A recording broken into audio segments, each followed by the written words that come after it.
ओम श्री गणेशाय नमः। ओम श्री सरस्वत्यो नमः। ओम श्री गुरु चरण कमलेभ्यो नमः। ओम श्री उमा महेश्वराभयो नमः। ओम श्री मातृपितृ चरण कमलेभ्यो नमः। ओम श्री राजीवलोचनाय नमः। ओम श्री कुलेश्वराय नमः।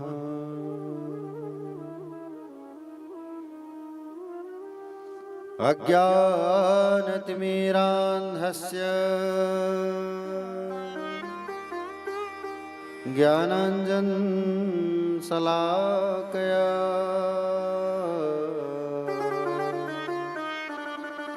चक्षुरुन्मिलितमयेन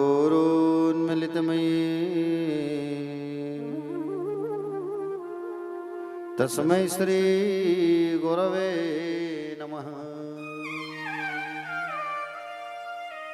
यद्गिरिते स्थिलकायते त्रिभुवने तापत्रयोन्मूलनी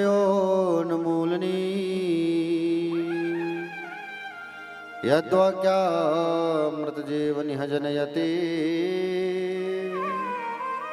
स्वान्ति सतामकौतुकम्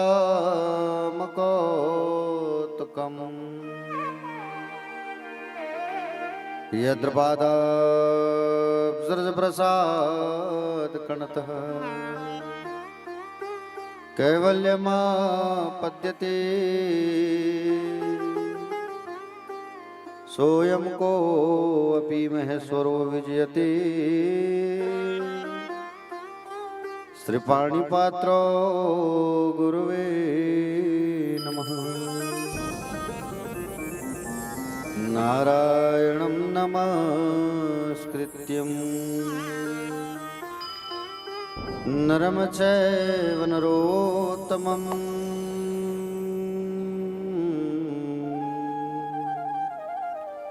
देवी सरस्वतीर्व्यासं ततो जयमुदीरयेत्।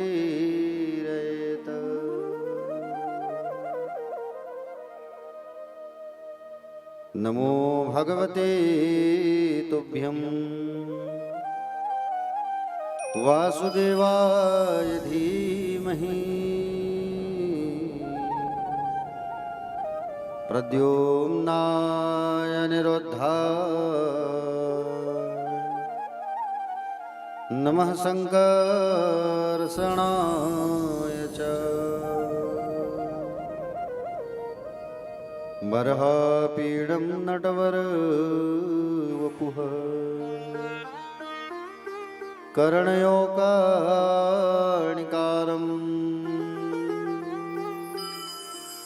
विभृतवासाकनककपिशं वैजयन्तीं च माला रन्ध्राणवेणोरधर वसुधया पूरयन् गोपवन्दे वृन्दारण्यस्वपदरमणम् प्राविशद्गीतकीर्तिः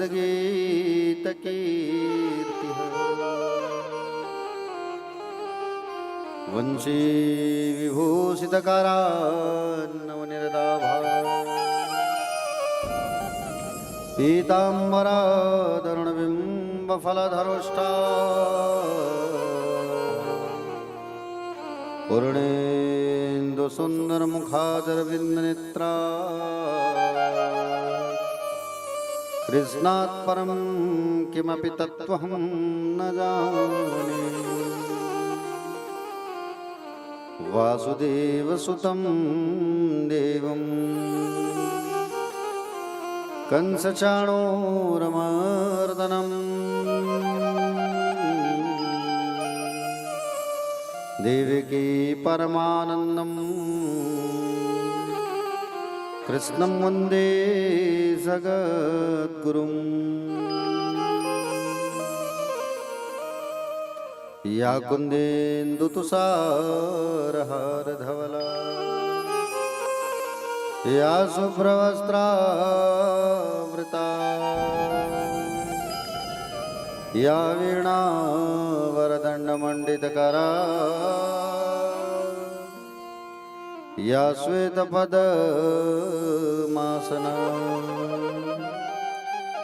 या ब्रह्माच्युतशङ्करप्रभृतिवी देवै सदा वन्दिता क्षमा पातु सरस्वती भगवती निःशेषजाड्याम्पः देवी प्रपन्नार्तिहरे प्रसीद प्रसीद मातर्जगतोऽखिलस्य प्रसीद विश्वेश्वरि पाहि विश्वं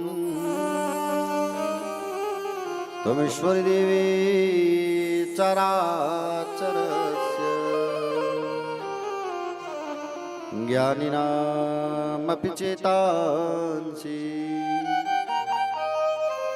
देवी भगवती सा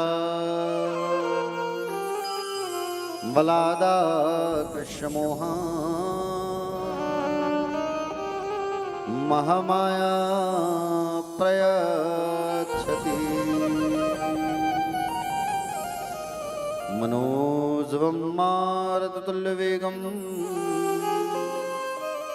जितेन्द्रियं बुद्धिमतां वरिष्ठं वातात्मजमवानरयोथमुख्यं श्रीरामदूतं शरणं प्रपद्ये सब द्वारन को छोड़कर माँ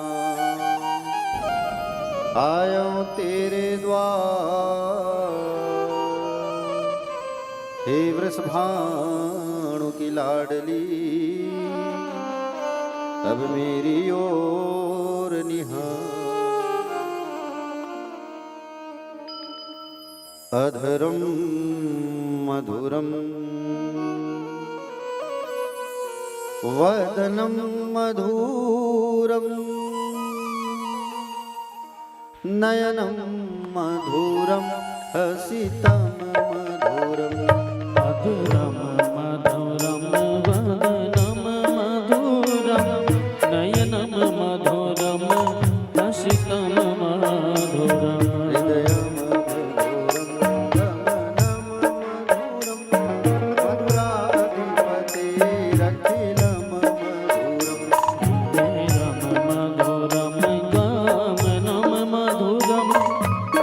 मधुराधिपति वचनं मधुरं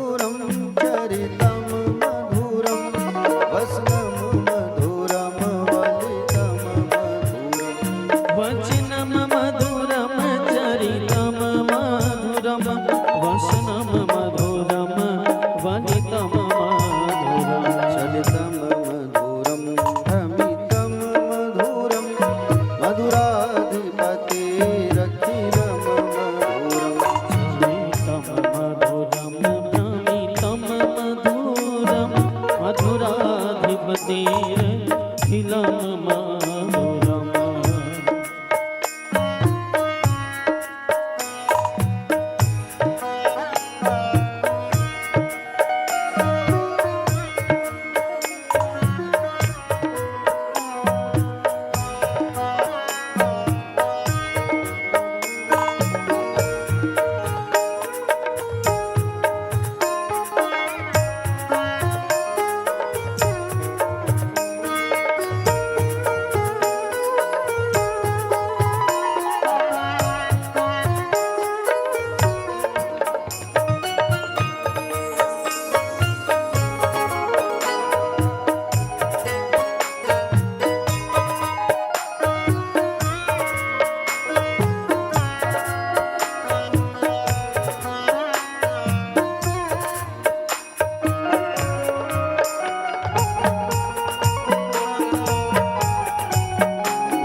रेणुर्मधुरा रेणुर्मधुरा पाणिर्मधुरा पादौ मधुरा रेणुर्मधुरो रेणुर्मधुरा पाणिर्मधुरा पादव मधुरा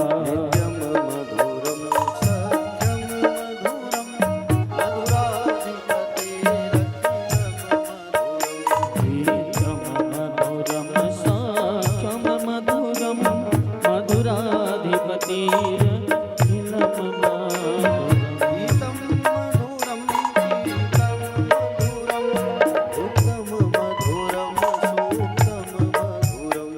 गीतं मधुरं गीतं मधुरं भुक्तं मधुरं सुखं मधुरं गीतं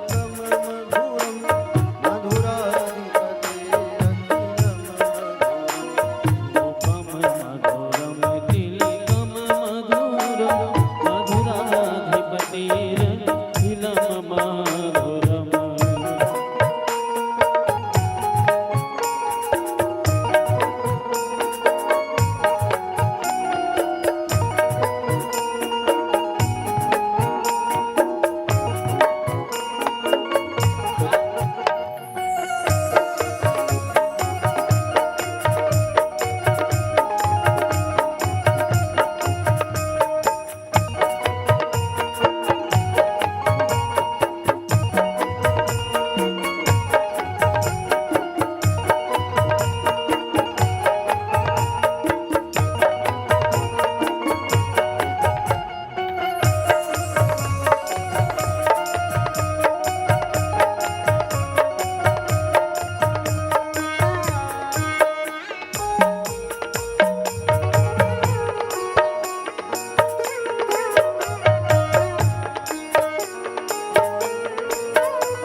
भक्तिरखिलं मधुरम् मधुरा गावो मधुरा यश्रीर्मधुरा श्रीश्रीर्मधुरा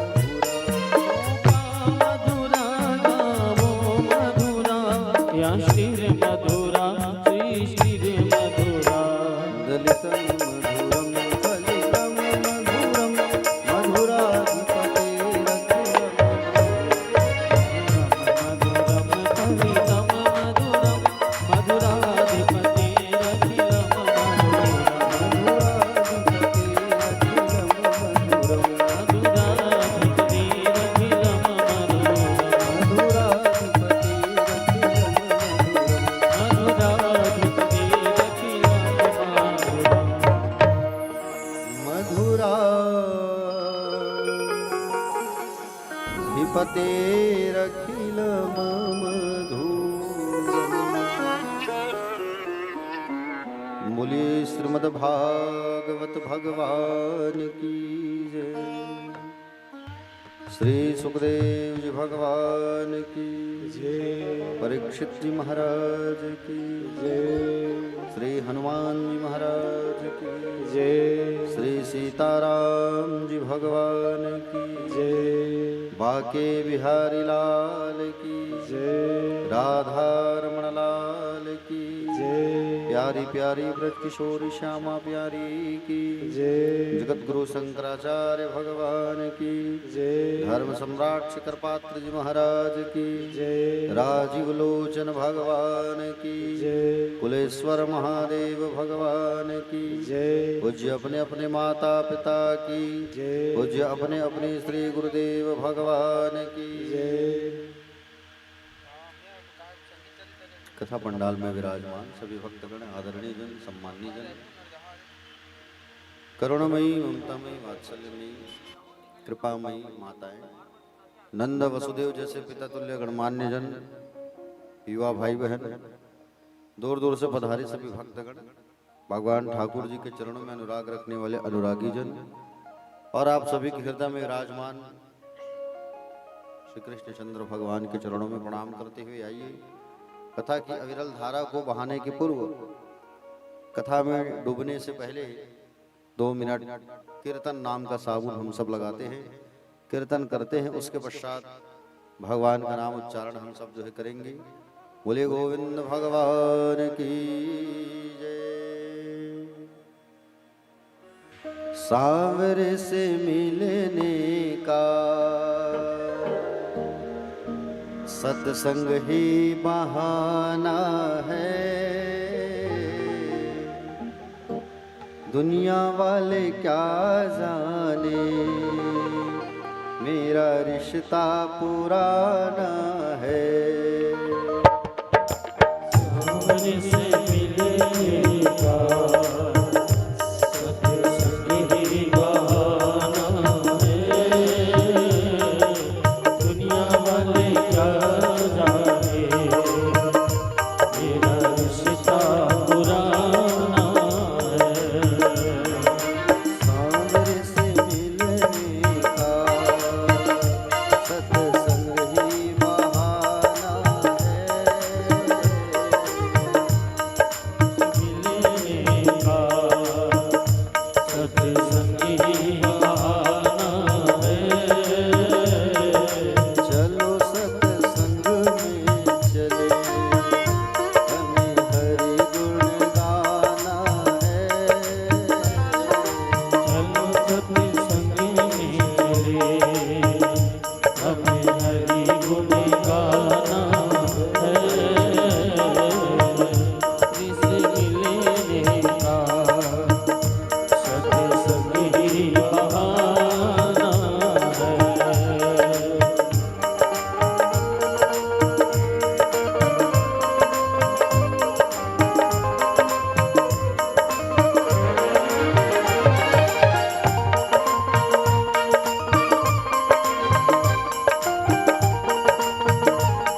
मथुरा में ढूंढा तुझे,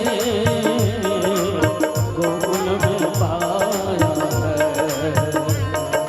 वृंदावन की गलियों में, वृंदावन की गलियों में मेरे श्याम का ठिकाना है। न जाने क्या जाने मेरा रिश्ता पुराना है।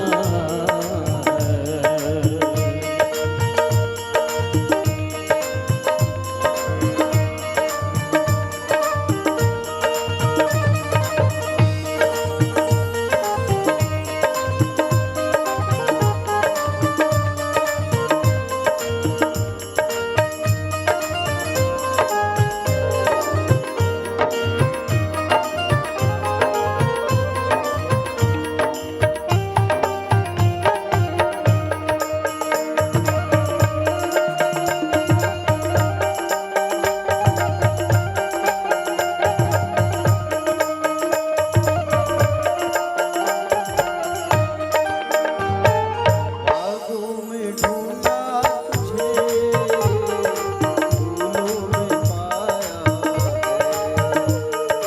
बागों में ढूंढा तुझे, फूलों में पाया है।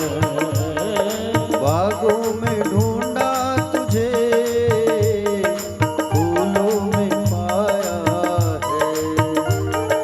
बागों में ढूंढा तुझे, फूलों में पाया है। मोंगरे की कलियों में, मोंगरे की कलियों में मेरे श्याम का ठिकाना है। सांवर से मिलने का सत्संगी बहाना है।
सखियों ने ढूंढा तुझे, गोपियों ने पाया है।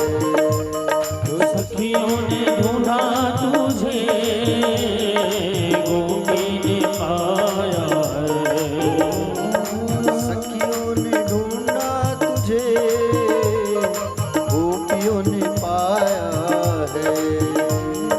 सखियों ने ढूंढा तुझे, गोपियों ने पाया है। राधा जी के हृदय में, राधा जी के हृदय में मेरे श्याम का ठिकाना है। सांवर से मिलने का सत्संगी बहाना है।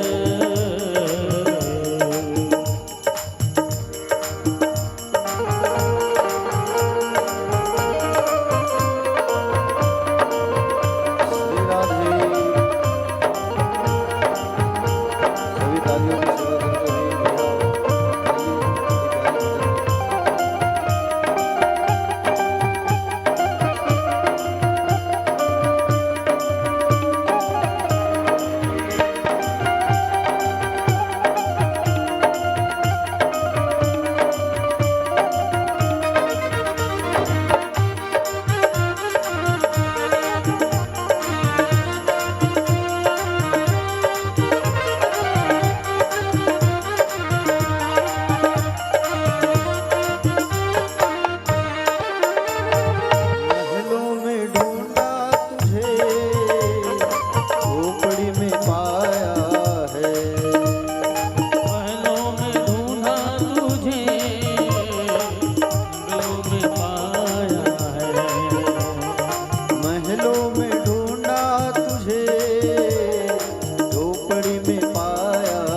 पुराना है, तेरा रिश्ता पुराना है, मेरा रिश्ता पुराना है, तेरा रिश्ता पुराना है, मेरा रिश्ता पुराना है। सांवरे से मिलने का सत्संग ही बहाना है, चलो सत्संग में चले, हमें हरि गुण गाना है। मूल्य भक्तवत्सल भगवान की जय। दोनों हाथ उठा के एक बार कहिए सभी राधे राधे। श्याम से मिला दे।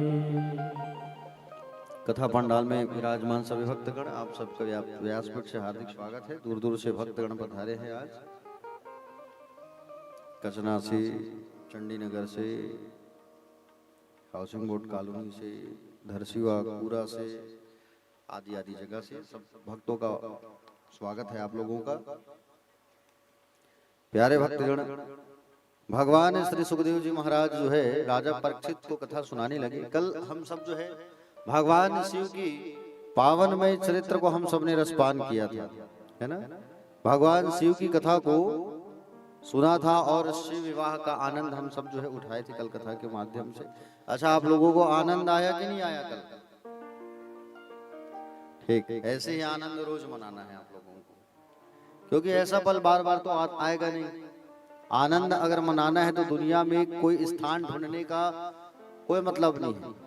आनंद सही मायने में देखा जाए तो भगवान की कथा में, भगवान की भजन में जो व्यक्ति आनंद मना लिया वही सच्चा आनंद है। संसार का जो आनंद है वो आडंबरी आनंद है, उसमें आपको 2 पल का सुख, 2 पल का चैन मिलेगा। लेकिन भगवान की कथा और भगवान के भजनामृत में जो रस है, जो आनंद है, वो और कहीं नहीं है प्यारे। देखिए, भगवान श्री सुखदेव जी महाराज परीक्षित जी महाराज जी से कहने लगे कि हम सब जो है कल बेटियों की कथा को सुने थे, आकुति, देवहूति और प्रसूति, है कि नहीं। आकुति के घर यज्ञ भगवान का आगमन हुआ, देवहूति के घर कपिल जी का आगमन हुआ, दत्तात्रेय महाराज जी की कथा को सुने, फिर प्रसूति की कथा को रसपान किए हम लोग, है कि नहीं। और प्रसूति की कथा को हम सब ने रसपान किया। प्यारे भक्तगण, आज हम सब जो है और विविध कथाओं को रसपान करेंगे। आज मनु जी महाराज के बेटों की कथा को सुनेंगे। 2 बेटे हैं उनके, प्रियव्रत और उत्तानपाद। प्रियव्रत और उत्तानपाद की कथा को हम सब जो है रसपान करेंगे। प्यारे भक्तगण, देखिए पहले उत्तानपाद की चर्चा करते हैं, ठीक है, फिर प्रियव्रत की चर्चा करेंगे। उत्तानपाद किसको कहा जाता है? जिसका समाज में ऊंचा पैर हो, जिसका समाज में वर्चस्व हो, उसको ही उत्तानपाद कहा जाता है। समझ रहे हो ना। देखो, माता के गर्भ में रहने वाले सभी जीव उत्तानपाद हैं, है ना। माता के गर्भ में रहने वाले सभी जीव क्या हैं? उत्तानपाद हैं। जन्म के समय पहले सिर और फिर पांव बाहर आता है, लेकिन जिनके पैर पहले आते हैं और सिर बाद में आता है, वही उत्तानपाद कहलाता है। समझ रहे हो ना। जन्म के समय सभी की ऐसी ही दशा होती है। प्यारे भक्तगण, उत्तानपाद महाराज की 2 पत्नियां, एक का नाम था सुनीति और एक का नाम था सुरुचि। सुनीति और सुरुचि। सुरुचि का अर्थ ये है कि हमें हमारी इंद्रियां, हमारा मन जो कहे हम उपलब्ध करें या करवाएं, उसे कहा जाता है सुरुचि। सुनीति का मतलब होता है जो सुंदर नीति से जो जीवन यापन करे, उसे सुनीति कहा जाता है। मनुष्य मात्र को सुरुचि ही प्रिय लगती है, क्योंकि जो मन, जो इंद्रियां जो कहती है वही हम करते हैं। यहाँ बैठे हैं और गर्मी का दिन आ रहा है, गर्मी का दिन आ रहा है तो मन कहता है चलो सो जाएं थोड़ा, तो हम सोने चले जाते हैं। उठते हैं, फिर भूख लगता है, फिर कुछ खा लेते हैं। फिर थोड़ी देर बाद हमारा मन करता है चलो चाय पी लेते हैं, तो ये आपका मन कहता है, आपकी इंद्रियां कहती है ना। इंद्रियां किसको कहते हैं? ये जीभ, ये आंख, ये कान, ये मुख, ये त्वचा, ये रोम, यही इंद्रियां हैं। इंद्रियां कहती है चलो चाय पी ले, कुछ मीठा का स्वाद ले ले। मन ये चाहता है, और मन चाहता है तो वो इंद्रियों से करवाता है और आप उसको करते हैं। ये मन ये नहीं चाहता, ये हाथ ये नहीं चाहता कि चलो भगवान का 2 मिनट बैठ के भजन कर ले, है कि नहीं, सत्संग कर ले, ये नहीं चाहता। और इससे हम कोसों दूर चले जाते हैं। तो संसार के व्यक्तियों को सुरुचि ही प्रिय लगती है। मन को, इंद्रियों को जो अच्छा लगता है वही मनुष्य करने लगता है प्यारे। वह न तो शास्त्र से पूछता है, न धर्म से पूछता है, और ना ही संत से पूछता है कि हम इस कार्य को करें या ना करें। रुचि का अर्थ है मन पसंद इच्छा। मन जो भी मांगे उन्हीं भोगों में लीन होने के लिए आतुर बने रहे, वही रुचि कहलाता है प्यारे। नीति जो है सबको बुरा लगता है, मनुष्य को सुनीति से नहीं सुरुचि से ही प्रेम है। जीव मात्र के लिए यही बात सच्ची है, उसे सदाचार युक्त संयम भरा जीवन नहीं भाता।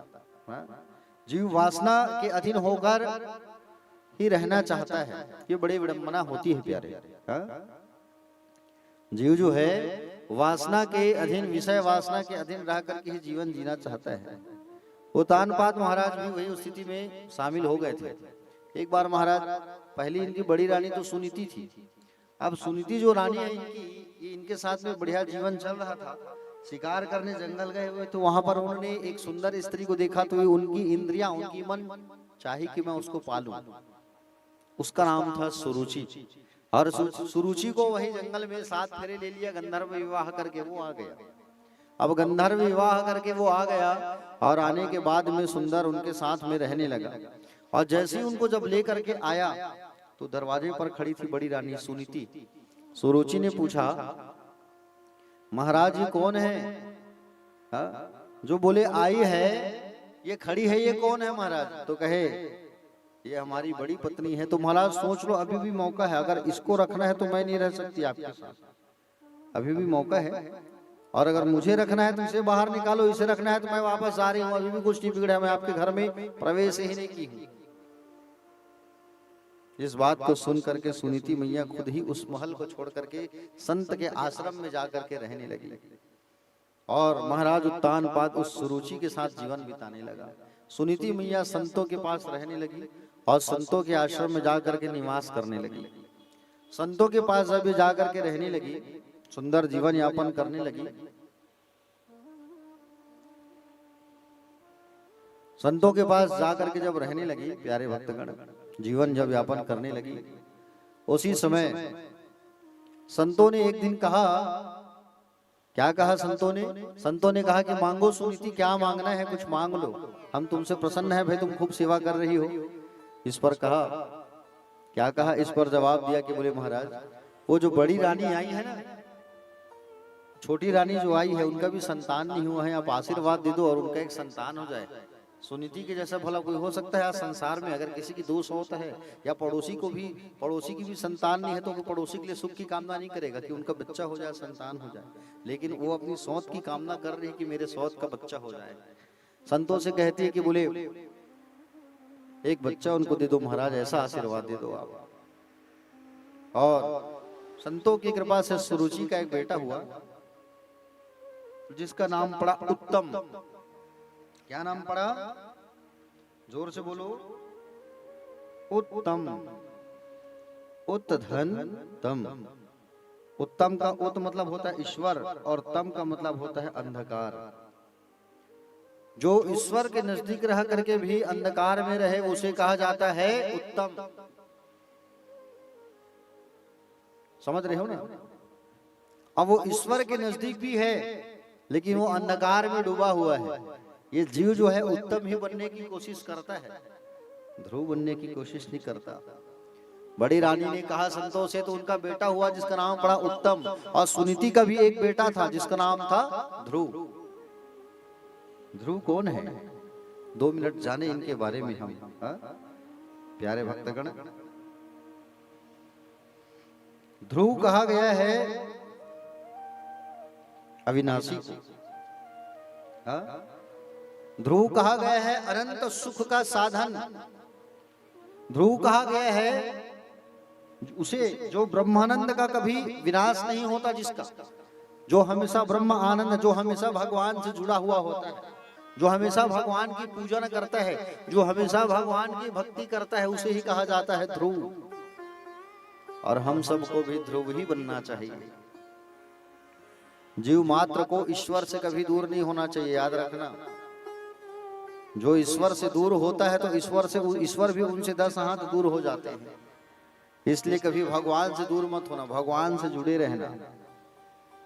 इसलिए भागवत में बताया गया है कि संबंध बना लो भगवान से, भगवान को एक रिश्ता में जोड़ लो। अगर माता जी नहीं है तो माता जी बना लो इनको, पिताजी नहीं है तो पिताजी कहो इनको। घर में जब कहीं से आते हो तो पूछते हो ना, माँ कहाँ है, दिख नहीं रही है, पिताजी कहाँ है, पापा कहाँ है, दिख नहीं रहे, ऐसा कहते हो ना। उसी प्रकार से जब इनको रिश्ता में जो बांधोगे, संबंध जब इनसे जोड़ोगे, तो कहीं से भी आओगे तो इनको पूछोगे। अगर पिताजी मानोगे तो कहोगे पिताजी कहाँ गए हैं, तो आकर के इनका दर्शन करोगे। इसी बहाने कम से कम माथा तो झुकेगा भगवान के सामने। अगर माँ मान लिए इनको तो कहीं से आओगे बाहर से, काम काज करके ऑफिस से या कहीं से तुम आए, तो कम से कम पूछे माँ कहाँ है हमारी, जाके इनके सामने सिर झुकाओगे। अगर तुमने इससे संबंध जोड़ लिया, और अगर हम इनसे संबंध जोड़ लिए ना, तो कहीं न कहीं कभी न कभी एक बार हम पर जरूर कृपा करते हैं, याद रखना। देर नहीं करते, कृपा जरूर होगी, लेकिन इंतजार करना पड़ेगा। और जो इंतजार करता है ना, उसी को अच्छा फल प्राप्त होता है। और कहा भी गया है कि इंतजार का जो फल होता है वो बड़ा मीठा होता है। तो एक बार जरूर भगवान से आप संबंध को जोड़ो। जिसने संबंध जोड़ लिया उसके जीवन में आनंद ही आनंद आ गया। इनसे संबंध जोड़ो, इनसे बात करो। ध्रुव जी महाराज धीरे धीरे बड़े हुए, 5 वर्ष के हुए। और ध्रुव जी महाराज जब 5 वर्ष के हुए, प्यारे भक्तगण, तो एक समय की बात है, ध्रुव जी महाराज खेलते कूदते अपने पिता के घर चले आए, राजमहल में। पिता के घर जब आए राजमहल में, तब उन्होंने देखा कि वहां पर बोले उत्तानपाद राजा जो है अपने छोटे बेटे को गोद में बैठाए हैं, उत्तम को। अब उत्तम को गोद में बैठाए हैं तो इनकी बड़ी इच्छा हुई कि चलो भाई मैं भी चाह के पिता के गोद में बैठूं। अब एक बात बताओ, अगर 2 बच्चे हैं, 2 संतान हैं, अब एक को कहीं गोद में बैठाए हो छोटे को, कहीं बड़े की इच्छा हुई गोद में बैठने की, तो आप उसे बैठाओगे कि भगा दोगे? बैठाओगे कि नहीं बैठाओगे गोद में? उसी प्रकार से ध्रुव की इच्छा हुई कि मैं पिता की गोद में बैठूं, और पिता की गोद में बैठूं ऐसा कहा करके जैसे ही ध्रुव आने लगा, तो बाजू में थी सौतेली माँ सुरुचि। उसके मन में ये भाव आ गया, ये आ रहा है ऊपर पिता की गोद में बैठने के लिए, कहीं महाराज इनका राज्याभिषेक मत कर दे, इनको राजा मत बना दे, महाराज गड़बड़ हो जाएगा। ऐसा कहा करके तुरंत खड़ी हो गई और कहने लगी, है ध्रुव कहाँ जा रहा है? बोले पिता की गोद में बैठना है माँ। अच्छा, पिता की गोद में बैठना है तुझे, चल जा उस परम पिता को प्राप्त करके आ जा, जंगल जा तू, जंगल जा और उस परम पिता को प्राप्त करके आ जा, वो परम पिता तुझे मिल जाएंगे। तब उनको कहना कि मेरी कोख में तुझे डाले, और मेरी कोख से जब तुम्हारा जन्म होगा तब तो इस पिता की गोद में बैठ पाएगा। बताओ, अपने गर्भ को इतना महान कह रही है सुरुचि जो है, और बच्चे को धक्का दे दी। अब बच्चा को जैसे धक्का दी, ध्रुव जी महाराज रोने लगे, और ध्रुव के आंखों में आंसू की धार बहने लगी। भरी सभा है, छोटा सा बच्चा है, 5 वर्ष की आयु है। 5 वर्ष की आयु के उस बच्चे को ऐसा आज जवाब दे दिया सुरुचि ने। सुरुचि ने जब ऐसा जवाब दिया 5 वर्ष के उस बालक को, प्यारे भक्तगण, जैसे 5 वर्ष के उस बालक को जैसे जवाब दिया, ध्रुव रोते रोते वापस पलट रहा है। ध्रुव जो है वापस पलट रहा है। प्यारे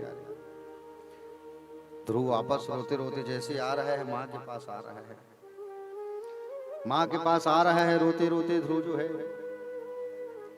ध्रुव की आंखों में आंसू है। एक दासी जो है जा करके सुनीति मैया को बताएगी, बोले माँ आज भरी सभा में आपके बेटे का अपमान हुआ है।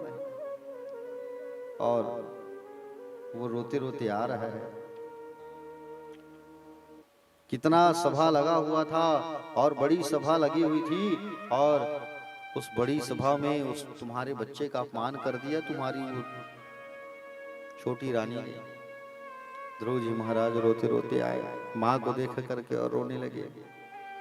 माँ की आंखों में आंसू और बच्चे की आंखों में आंसू। जब कोई हमारे बच्चे को कुछ भला बुरा कहता है, चाहे हमारा बच्चा कैसा भी हो, लंगड़ा रहे, लूला रहे, कैसा भी रहे, लेकिन बेटा बेटा होता है, बेटी बेटी होती है। जब उसे कोई कुछ बोल देता है ना, तो बड़ा तकलीफ होता है ना? और आज वैसे ही हुआ है। ध्रुव जो है रोते रोते आया है और माँ से कहने लगा, माँ मुझे अपने आंचल में छुपा ले, गले से लगा ले, कि और मेरा कोई नहीं, फिर न सताऊंगा कभी, पास बुला ले, गले से लगा ले, कि और मेरा कोई नहीं। भूल मेरी छोटी सी भूल जाओ मैया, कि और मेरा कोई नहीं। ऐसे कोई अपनों से न रूठ जाता, रूठ गया हूँ मुझको तो तुम मना लो, कि और मेरा कोई नहीं। ना तो यहाँ अंधियारा ना कोई ज्योति है, ना तो यहाँ जीवन है ना यहाँ मौत है। तूने किया मुझको ये किसके हवाले, कि और मेरा कोई नहीं। माँ मुझे अपने आंचल में छुपा ले, गले से लगा ले, कि और मेरा कोई नहीं। फिर न सताऊंगा मुझे, पास बुला ले, गले से लगा ले, कि और मेरा कोई नहीं। माँ मुझे अपने आंचल में छुपा ले, गले से लगा ले, कि और मेरा कोई नहीं, कि और मेरा कोई नहीं, कि और मेरा कोई नहीं। ध्रुव जी महाराज रोते रोते माँ के पास पहुंचे और माँ जो है प्यारे उनको गले से लगाती है। अरे माँ तो माँ होती है भैया। माँ जो है कभी अपने बच्चे को दुख नहीं देती है, याद रखना। माँ जो है अपने बच्चे को हमेशा सुख देती है, हमेशा। हाँ, चाहे वो खाए या ना खाए, लेकिन अपने बच्चे के लिए जरूर प्रबंध करती है, वो माँ होती है। हाँ?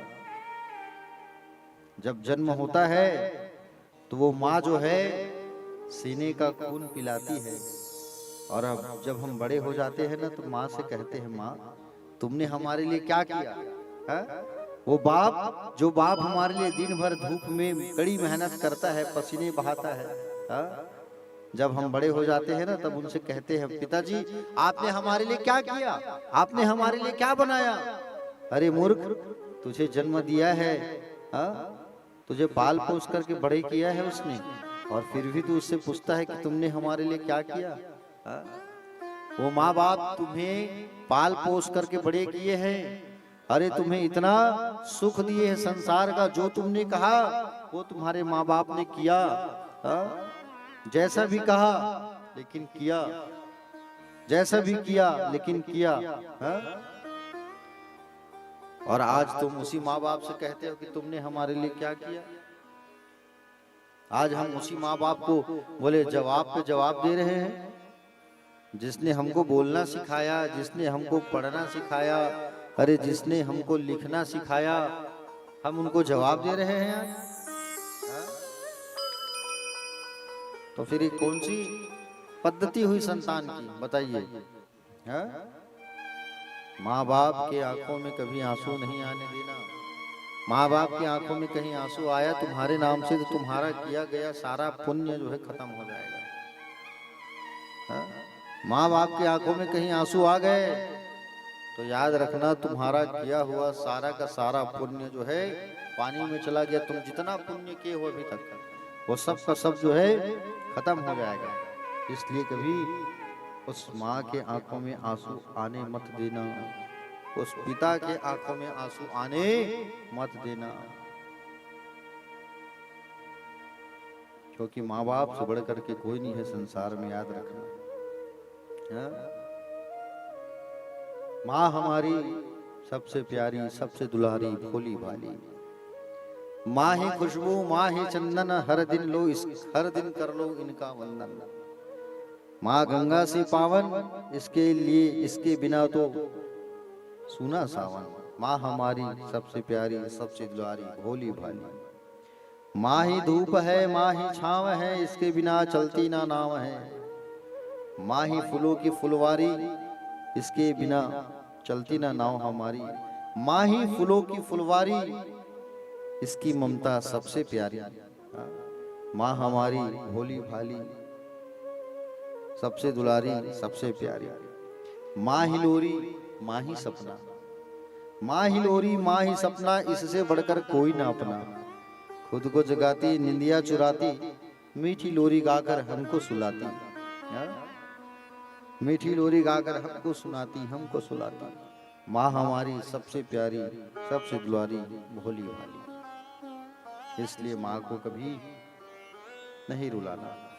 आज माँ को देख करके ध्रुव की आंखों में और आंसू बढ़ रही है, रो रहा है। वो ध्रुव जो है छोटा सा बच्चा है, और छोटा सा बच्चा को कोई जब डांट देता है तो वो खूब रोता है। हालांकि कुछ देर बाद वो उस बातों को भूल जाता है, लेकिन पहले तो रोता है ना। इसलिए कभी माँ बाप के हृदय को, माँ बाप के दिल को कभी नहीं दुखाना चाहिए। बोलो द्वारिकाधीश भगवान की जय।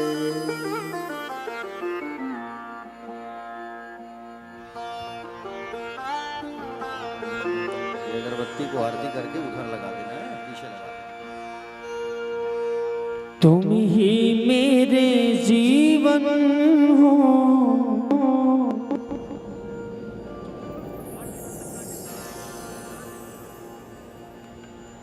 तुम ही मेरे जीवन हो, तुम्हें देख देख जी लूंगी।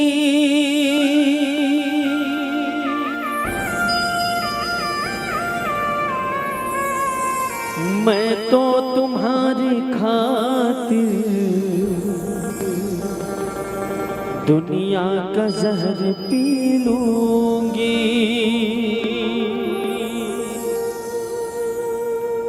ऐ मेरी माँ, तेरे पावन चरणों में आकाश झुका देंगे हम। तेरी राह में जो शोले हो तो खुद को झुका देंगे हम। ये बंधन तो प्यार का बंधन है,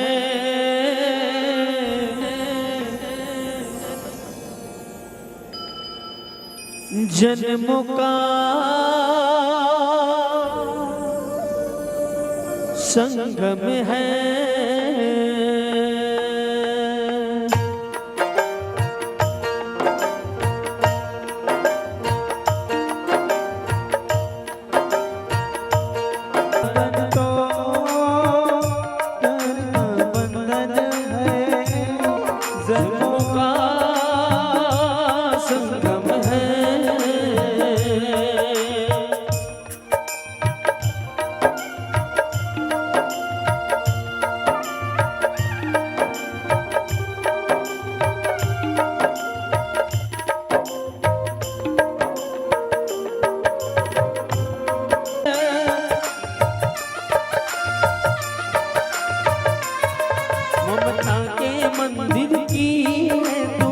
सबसे प्यारे मोर भगवान नजर आता है जब देखे तेरी सूर भगवान नजर आता जब देखे तेरी सूर जब जब दुनिया में आए तेरा ही आंचल पाए जन्मों की दीवारों पर हम प्यार अपना लिख जाए ये बंधन तो प्यार का बंधन है जन्मों का संगम है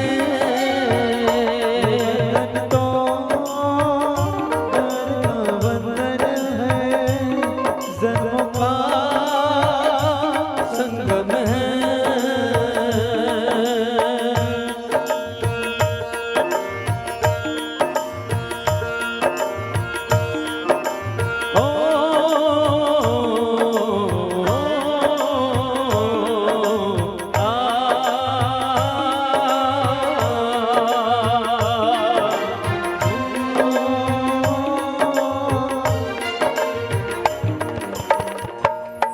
तुम ही मेरे जीवन हो तुम देखने की जी लूंगी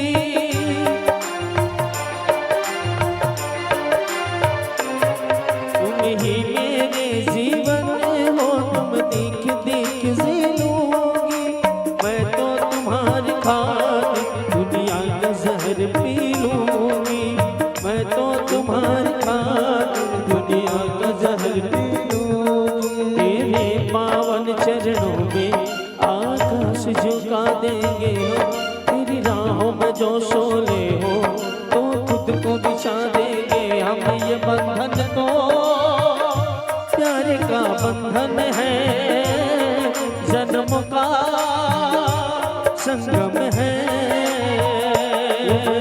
तो प्यार का बंधन है जन्म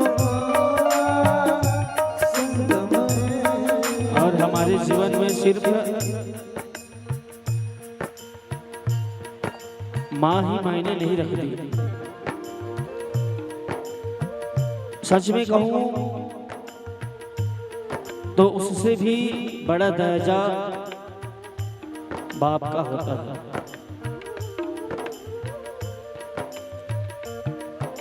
अरे जब तक बाप साथ होते हैं ना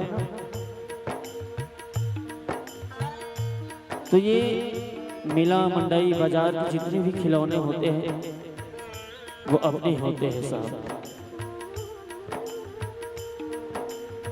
किसी लेखक ने खूब लिखा है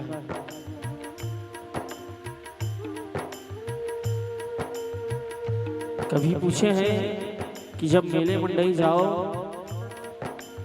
तो पापा आप जो है मुझे कांधे पर क्यों बिठाते हो तो बड़ा ही सुंदर जवाब आता है उस पिता का कि बेटा जहां तक मैं देख ना पाऊं तुम वहां तक देखो जहां तक मेरी नजरें ना जाए तुम्हारी नजरें वहां तक जाए इसलिए बड़ा खूब ही लिखा है किसी कवि किसी लेखक ने अंबर से ऊंचे पापा धरती से गहरे पापा अंबर से ऊंचे पापा धरती से गहरे पापा अंबर से ऊंचे पापा धरती से गहरे पापा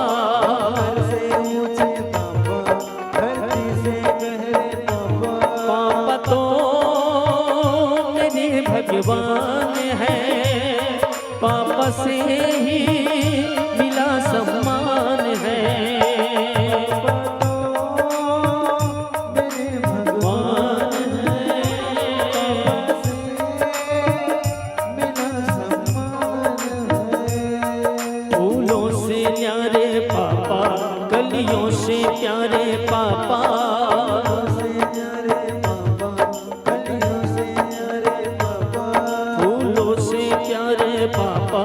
कलियों से न्यारे पापा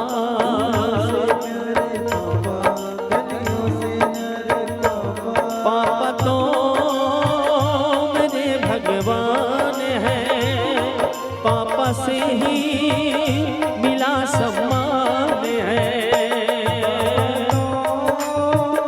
मेरे भगवान पापा से मेरा सम्मान है।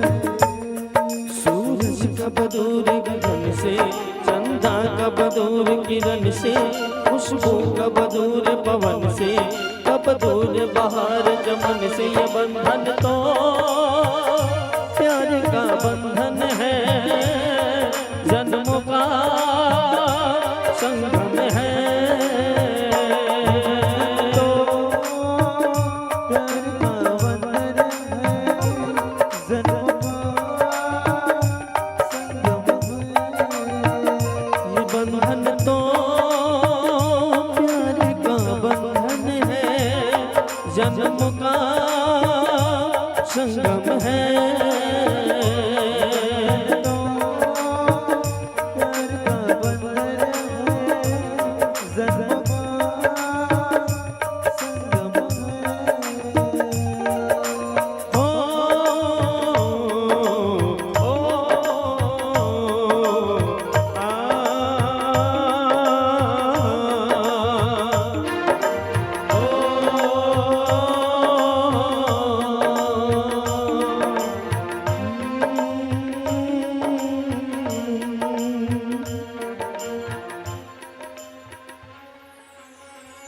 बोले अपने अपने माता पिता की राधे राधे।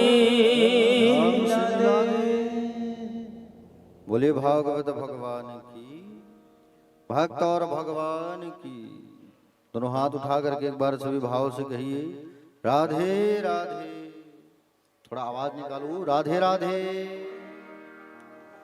श्री राधे जय राधे।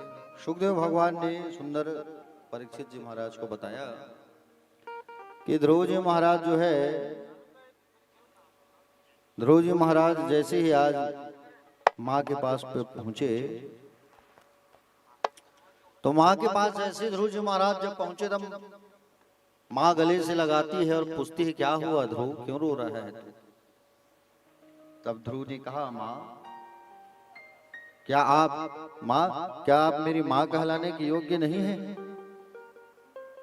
क्या आपके गर्भ से जन्म लेकर के मैंने कोई गलत पाप कर दिया है क्या, जो आज भरी सभा में मेरी अपमान कर दी गई? माँ क्या मैंने आपके गर्भ से जन्म लेकर के कोई पाप किया है? बोलो, जो आज भरी सभा में मेरा अपमान हो गया। माँ सुरुचि मैया कहती है आज पिता की गोद में बैठने की मेरी इच्छा हुई, और पिता की गोद में बैठने की जब मेरी इच्छा हुई और जैसी जब इच्छा हुई पिता की गोद में बैठने की, तो मैं पिता की गोद में बैठने जा ही रहा था, मुझे सुरुचि मैया ने रोक दिया और कहा कि जा जंगल जाके उस परम पिता को प्राप्त कर, और परम पिता जब मिल जाए तो मेरी कोख से जन्म देने कहना। तो माँ क्या मैं आपके गर्भ से लेकर जन्म लेकर के मैंने कोई पाप कर्म कर दिया है क्या, बताओ आप? बोले नहीं ध्रुव, तुम्हारी छोटी माँ ने सही कहा है बेटा, जो वो कह रही है वो सही ही कही है। अगर वो कहती है कि बोले परम पिता को प्राप्त करो तो जाओ बेटा जंगल तुम, क्या तुम्हें तो किसी देवी के गर्भ से जन्म लेना था। अरे तुमको तो कोई देव बन करके आना था, तुम तो साधारण बालक बन करके आ गए। पुत्र जाओ, तुम जो है जाओ जंगल और वन में जा करके सुंदर आराधना करो, भगवान को प्राप्त करो। सुनीति मैया कहाँ भेज रही है? जंगल भेज रही है, जा बेटा जा। और आजकल की माता कहाँ भेजती है अपने संतान को? सिनेमा देखने, है कि नहीं?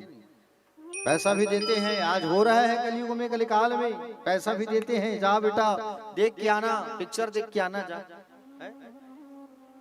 अब वो अंधेले में जा करके बैठेगा, पिक्चर देखेगा तो क्या उसको ज्ञान की प्राप्ति होगी? आंख खराब होगा, शरीर खराब होगा, सब खराब होगा, सब तो खराब होगा। और क्या मतलब क्या मतलब सिनेमा भेजने से बताइए आप? हाँ, समझ रहे हो ना? देखो प्यारे भक्तगण, पैसे को खर्च करके अंधेरे में बैठना अज्ञान नहीं तो क्या है? पैसे को खर्च करके अज्ञान, प्यारे भक्तगण, अज्ञानता नहीं तो क्या है ये? हाँ? समझ रहे हो ना?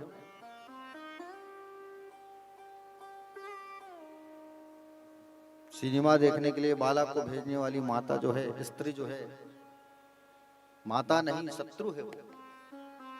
जो अपने बालक को सिनेमा देखने के लिए जो भेजे, वो बालक की सबसे बड़ी दुश्मन है, शत्रु है। हाँ? याद रखना, दुहसिलो मात्र दोषिन पितृ दोषिन मूर्खता कार्पण्यम वंश दोषिन आत्मदोषात् दरिद्रति। कहा भी गया है, क्या कहा गया है कि बोले माता के दोष के कारण बालक जो है चरित्रहीन होता है।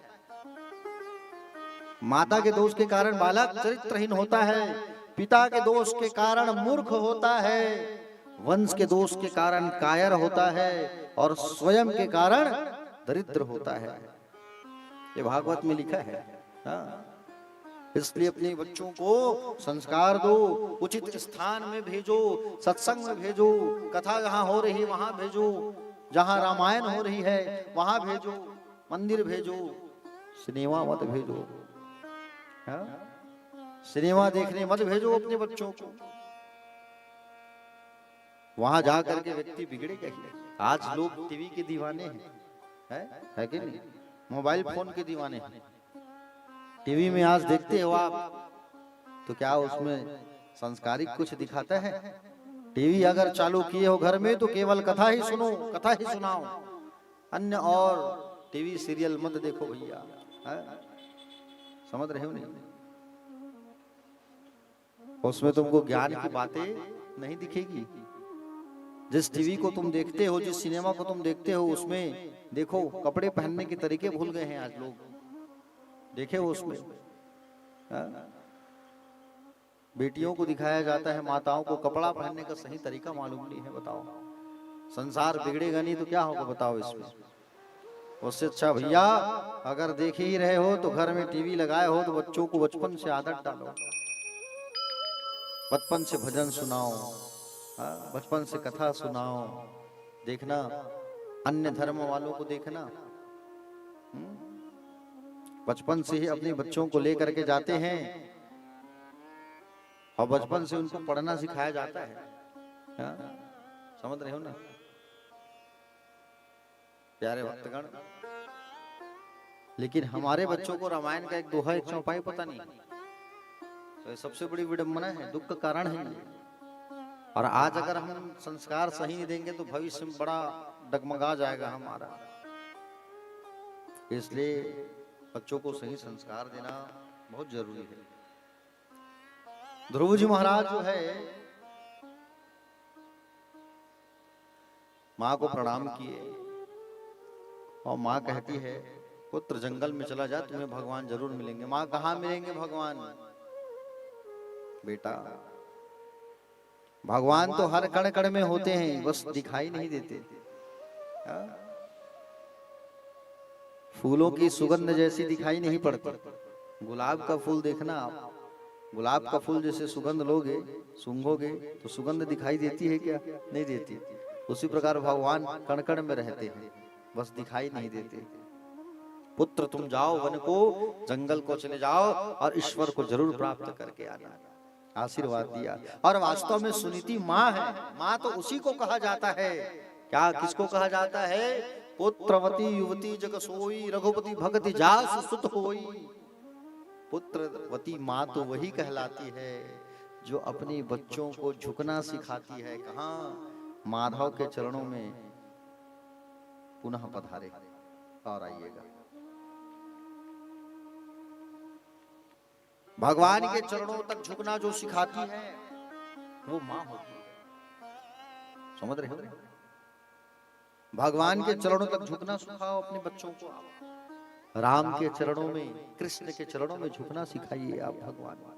भगवान के चरणों में झुकना सिखाओ। आज देखो ना, प्रणाम करने की मुद्रा ही भूल गए हैं लोग जो है। आज के बच्चों को देखो, अगर कहीं प्रणाम करे, कहीं जाए, हाँ, तो प्रणाम कैसे करते हैं? खड़े खड़े ऐसे जंघा कहीं प्रणाम करेंगे, पांव पर रथ वो ऐसे हैं, और झुके वर्ष नहीं जाने, पांव पर रथ वो दाई ऐसे खड़े खड़े जांग के पांव पर ही हैं, जांग के कोनो पांव पर थे का? प्रणाम करना है तो पैरों को छू करके प्रणाम करना चाहिए, झुक करके दोनों हाथों से सिर को झुका करके प्रणाम करो, दोनों हाथों को स्पर्श करके प्रणाम करो। ये प्रणाम करने की मुद्रा होती है। आज प्रणाम करने की मुद्रा ही चली गई है। लोग इतने बड़े हो गए हैं, लोग इतने नवाब बन गए हैं, पूछो मत। ध्रुव जी महाराज सोचे चलो माँ सुरुचि से भी आशीर्वाद ले लो, मैं जंगल जा रहा हूं तो सुरुचि से भी आशीर्वाद लेने आए। तो सुरुचि जो है, सुरुचि के पास जब आए, प्रणाम किया, माँ मैं वन में जा रहा हूँ, आपको प्रणाम करने आया हूँ, आपसे आशीर्वाद लेने आया हूँ। पल भर के लिए तो सुरुचि का जो मन है, हृदय पिघल गया। कैसा सयाना है ये, अपमानित होने पर भी मुझे प्रणाम करने आया है।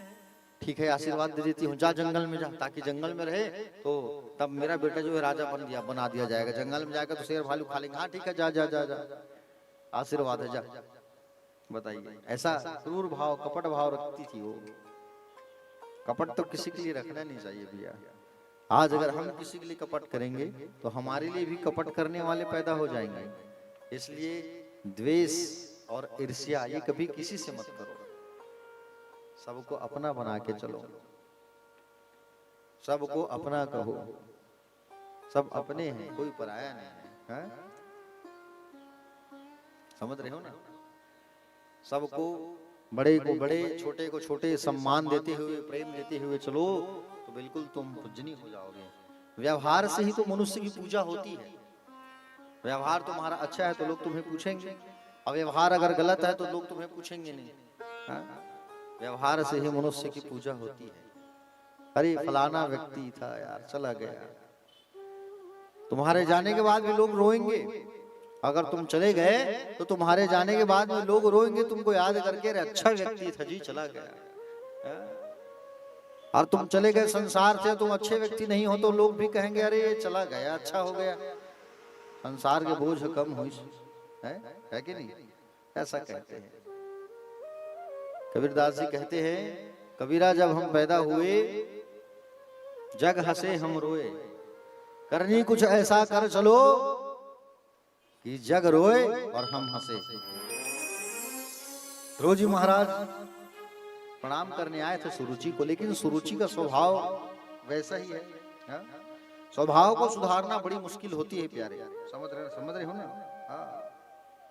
सत्कर्म का पुष्प जब तक ठीक ठाक ना खिले तब तक स्वभाव नहीं सुधर सकता। सत्कर्म जब तक अच्छा नहीं करेंगे हमारा स्वभाव नहीं सुधर सकता। इसलिए तो कहा गया है, कस्तूरी की क्यारी बनी केसर की बनी खाद, पानी दिया गुलाब का तो प्याज की प्याज। इसलिए बचपन से ही ढालो, बचपन से ही करो कुछ कार्य, ऐसा कार्य करो जब तुम्हारा नाम हो। तो रोज ही सोचे चलो अब जाया जाए भगवान के दर्शन के लिए। मेरी माँ ने तो बताया है कि बोले मुझे जाना ही है, तो मैं क्यों समय व्यर्थ गंवाऊं। ऐसा कह के ध्रुव जो है चला गया। ध्रुव जंगल गया, और ध्रुव जब जंगल गया तो जंगल जाते जाते सोचा जाऊं तो जाऊं कहाँ, किधर जाऊं, मुझे तो कुछ पता ही नहीं है, कैसे करूं, क्या करूं, विचार करने लगे। ध्रुव जी महाराज जो है विचार करने लगे प्यारे, और ध्रुव जी महाराज जो है विचार करने लगे, और ध्रुव जी जो है रोते रोते माँ का याद करते करते जंगल के आगे बढ़ने लगे। अब आगे बढ़ ही रहे हैं, मार्ग में ध्रुव जी महाराज आ गए। आगे बढ़ ही रहे हैं तो ध्रुव जी महाराज के सामने नारद जी आ गए। नारद जी जो है जहां नहीं बनता वहां बना देते हैं, जहां नहीं बनता वहां और बना देते हैं, बिगाड़ के चल देते। ये है नारद, है कि नहीं? लेकिन बिगाड़ते भी हैं तो अच्छे चीज के लिए बिगाड़ते हैं। समझ रहे हो? टीवी महाभारत सीरियल में देखे होंगे आप लोग, जो है बोले अच्छा खासा टीवी सीरियल चलते रहता है, तो ये देखो नारद आ गए बीच में, अब खाली लड़ाई काम करिए, ऐसा कहते हैं। नहीं, लेकिन लड़ाता भी है वो तो अच्छे के लिए लड़ाता है। जैसे कंस को लड़वाया, कंस के पास जाके भड़का दिया तुम्हारा काल वहां है, मार डालो कृष्ण को, धनुष यज्ञ करो। तो क्यों कहा नारद ने? अगर नारद जाके नहीं कहता तो कंस की मृत्यु नहीं होती। हाँ? समझ रहे हो नहीं? नारद जो है जाकर के अगर नहीं कहता तो कंस की मृत्यु नहीं हो पाती प्यारे। तो नारद जी जो है संत हैं, और संत जो है हमेशा बनाने का ही काम करते हैं, बिगाड़ने का कार्य संत जो है नहीं करते हैं। इसलिए संतों के चरणों को पकड़े रहो, संतों के संग बने रहो, संतों से जुड़े रहो। है? समझ रहे हो ना? संतों के साथ रहो, संतों के सानिध्य में रहो। इसलिए तो कहा गया, क्या कहा गया है? संतन के संग लाग रे तेरी अच्छी बनेगी, संतन के संग लाग रे तेरी अच्छी बनेगी, संतन के संग लाग रे तेरी अच्छी बनेगी, संतन के संग लाग रे तेरी अच्छी बनेगी, संतन के संग लाग रे तेरी अच्छी बनेगी, अच्छी बनेगी तेरी बिगड़ी बनेगी, अच्छी बनेगी तेरी बिगड़ी बनेगी, अच्छी बनेगी तेरी बिगड़ी बनेगी, अच्छी बनेगी तेरी बिगड़ी बनेगी। होय तेरो बड़ भाग रे, होय तेरो बड़ भाग रे तेरी अच्छी बनेगी, संतन के संग लाग रे तेरी अच्छी बनेगी।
मोहरात्रि में बहुत दिन सोया, मोहरात्रि में बहुत दिन सोया, नवरात्रि में बहुत दिन सोया, बहुत दिन सोया भाई बहुत दिन सोया, बहुत दिन सोया मैं बहुत दिन सोया, बहुत दिन सोया भाई बहुत दिन सोया, बहुत दिन सोया भाई बहुत दिन सोया। अरे जाग सके तो जाग रे, जाग सके तो जाग रे तेरी अच्छी बनेगी, संतन के संग लागे तेरी अच्छी बनेगी।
कागज तो है हंस बनावे, कागज तो है हंस बनावे, कागज तो है हंस बनावे, कागज तो है हंस बनावे, हंस बनावे हंस बनावे, हंस बनावे जी हंस बनावे, हंस बनावे जी हंस बनावे, हंस बनावे जी हंस बनावे। अरे मिट जाए तेरो दाग रे, मिट जाए तेरो दाग रे, तेरी अच्छी बनेगी, संतन के संग लाग रे तेरी अच्छी बनेगी।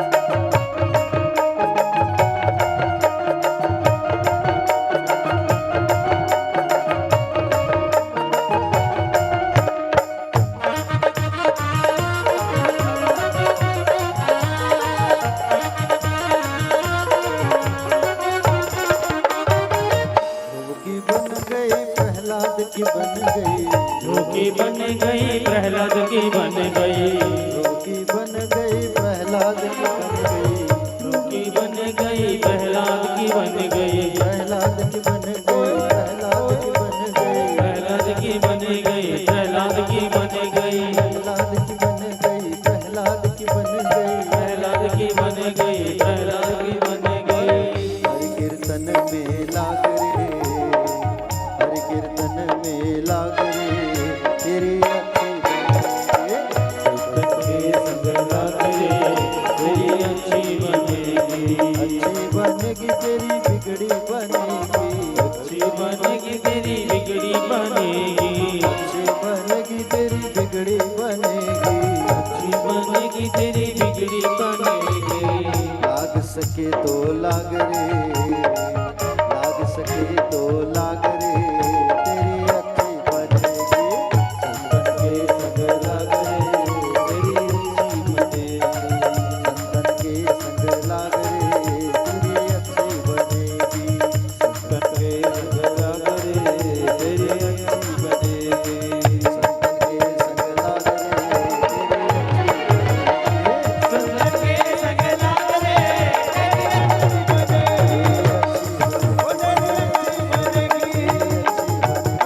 अच्छी बनेगी।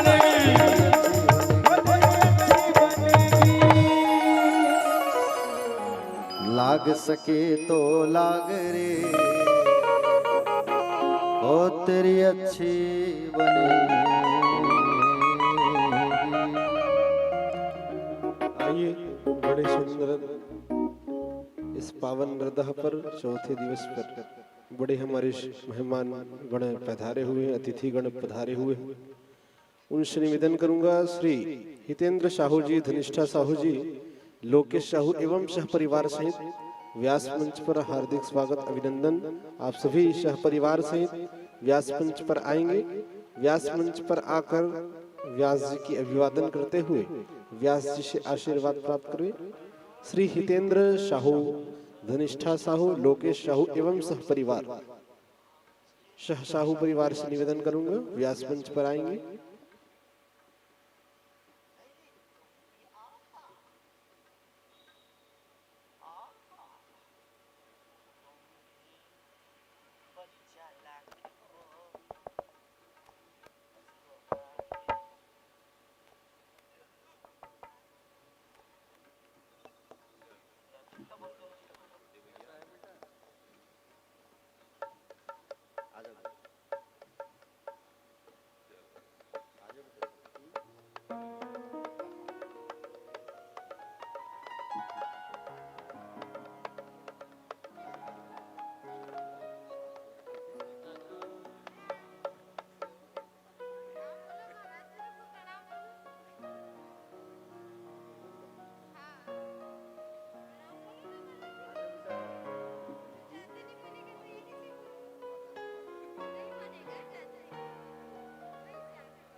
बोलिए भक्तवत्सल भगवान की। भान सोच से पधारे हैं हमारे भक्तगण जो है। अभी इन्हीं की यहाँ कथा समाप्ति की है। 6 तारीख को 7 को यहाँ नरदहा में कथा प्रारंभ हुई है। बड़े ही सुंदर आयोजन रहा भानसोच गांव में। विराजिए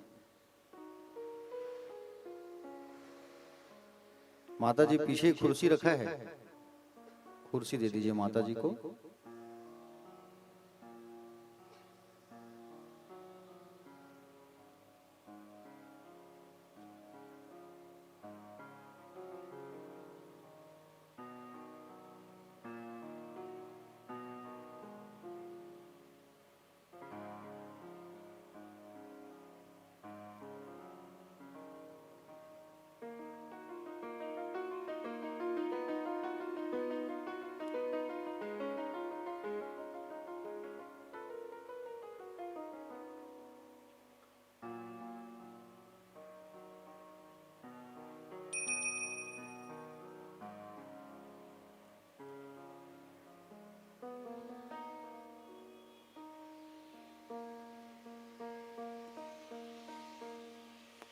बोलिए भक्तवत्सल भगवान की जय।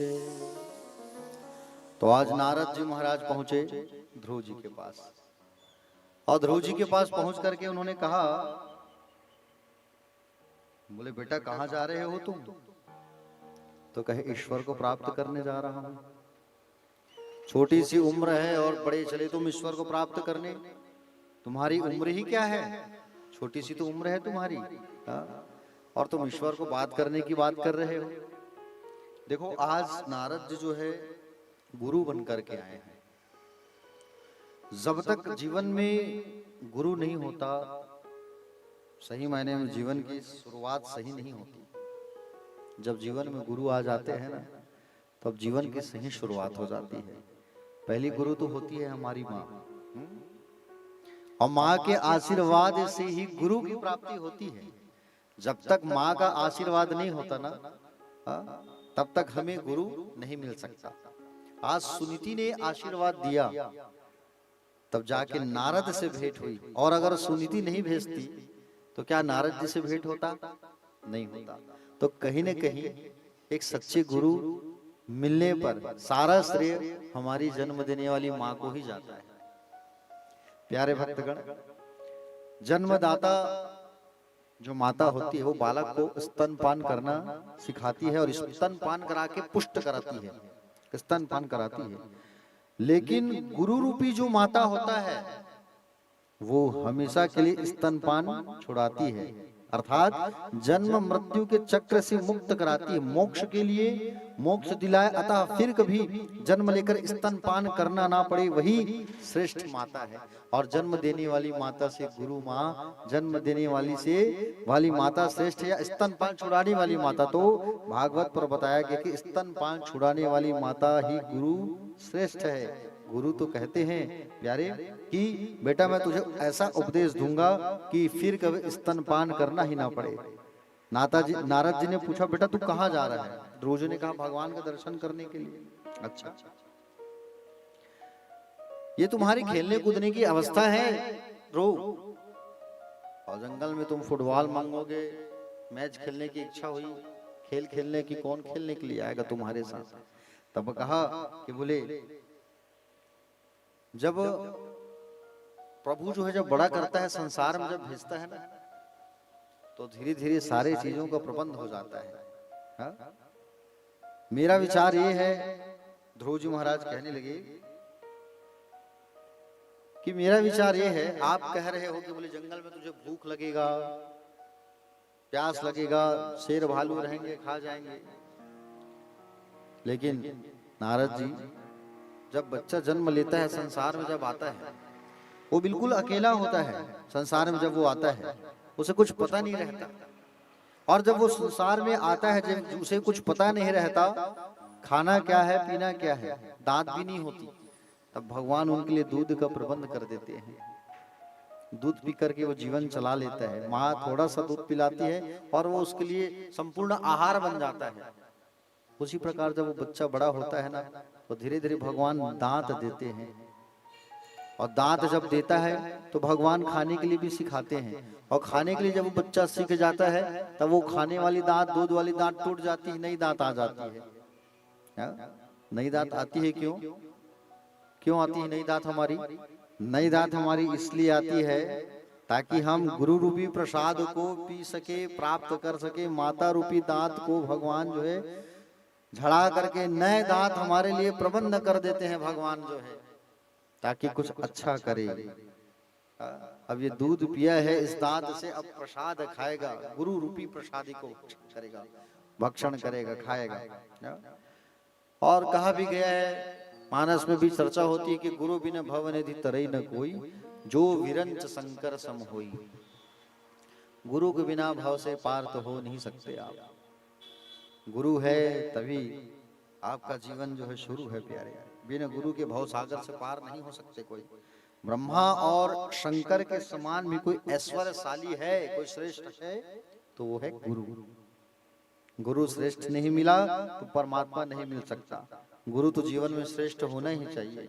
गुरु तो निर्मल अंतःकरण वाला ही मिलना चाहिए। गा कहा गया है अंधकार को और रू कहते हैं प्रकाश को। हमारे अंदर के अंधकार को निकाल के जो अंदर प्रकाश भर दे उसे ही गुरु कहा जाता है। प्यारे भक्तगण, नारद जी ने देखा कि बोले ध्रुव के मन में अटल विश्वास है। अब ध्रुव के अंदर जब अटल विश्वास है तो इसको मैं गुरु मंत्र दूं। तब नारद जी ने उनको गुरु मंत्र दिया, ओम नमो भगवते वासुदेवाय। ये 12 अक्षर मंत्र जो है ना 12 अक्षरों का है और इसका ताल्लुक सीधे भागवत से है। भागवत में 12 स्कंद हैं। कितने स्कंद हैं? 12। और ये मंत्र कितने अक्षर का है? 12 अक्षर का। ठीक है, पहला स्कंद है ओम, ठीक है, दूसरा स्कंद है ना, तीसरा स्कंद है मो, ओम नमो, चौथा स्कंद है भा, पांचवा स्कंद है वा। समझ रहे हो ना? ठीक है ना? ऐसा एक एक करके प्यारे भक्तगण भगवान का ये जो नाम ही है वो क्या है? 12 अक्षर मंत्र है। 12 अक्षर का मंत्र और भागवत में 12 स्कंद। कहीं न कहीं ये ओम नमो भगवते वासुदेवाय भागवत से ही निकला है, भगवान के मुखारविंद से ही निकला है। इसलिए इसमें खूब शक्ति बताया गया है ओम नमो भगवते वासुदेवाय में ना। आइए हम भी थोड़ा सा रटते हैं इस ओम नमो भगवते वासुदेवाय को संगीत के माध्यम से। ठीक है, ओम नमो भगवते वासुदेवाय। सब लोग गाओ ताकि मुंह से निकलेगा। ओम नमो भगवते वासुदेवाय, ओम नमो भगवते वासुदेवाय, ओम नमो भगवते वासुदेवाय,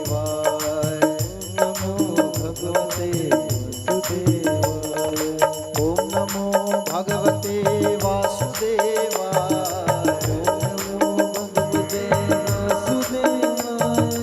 ओम नमो भगवते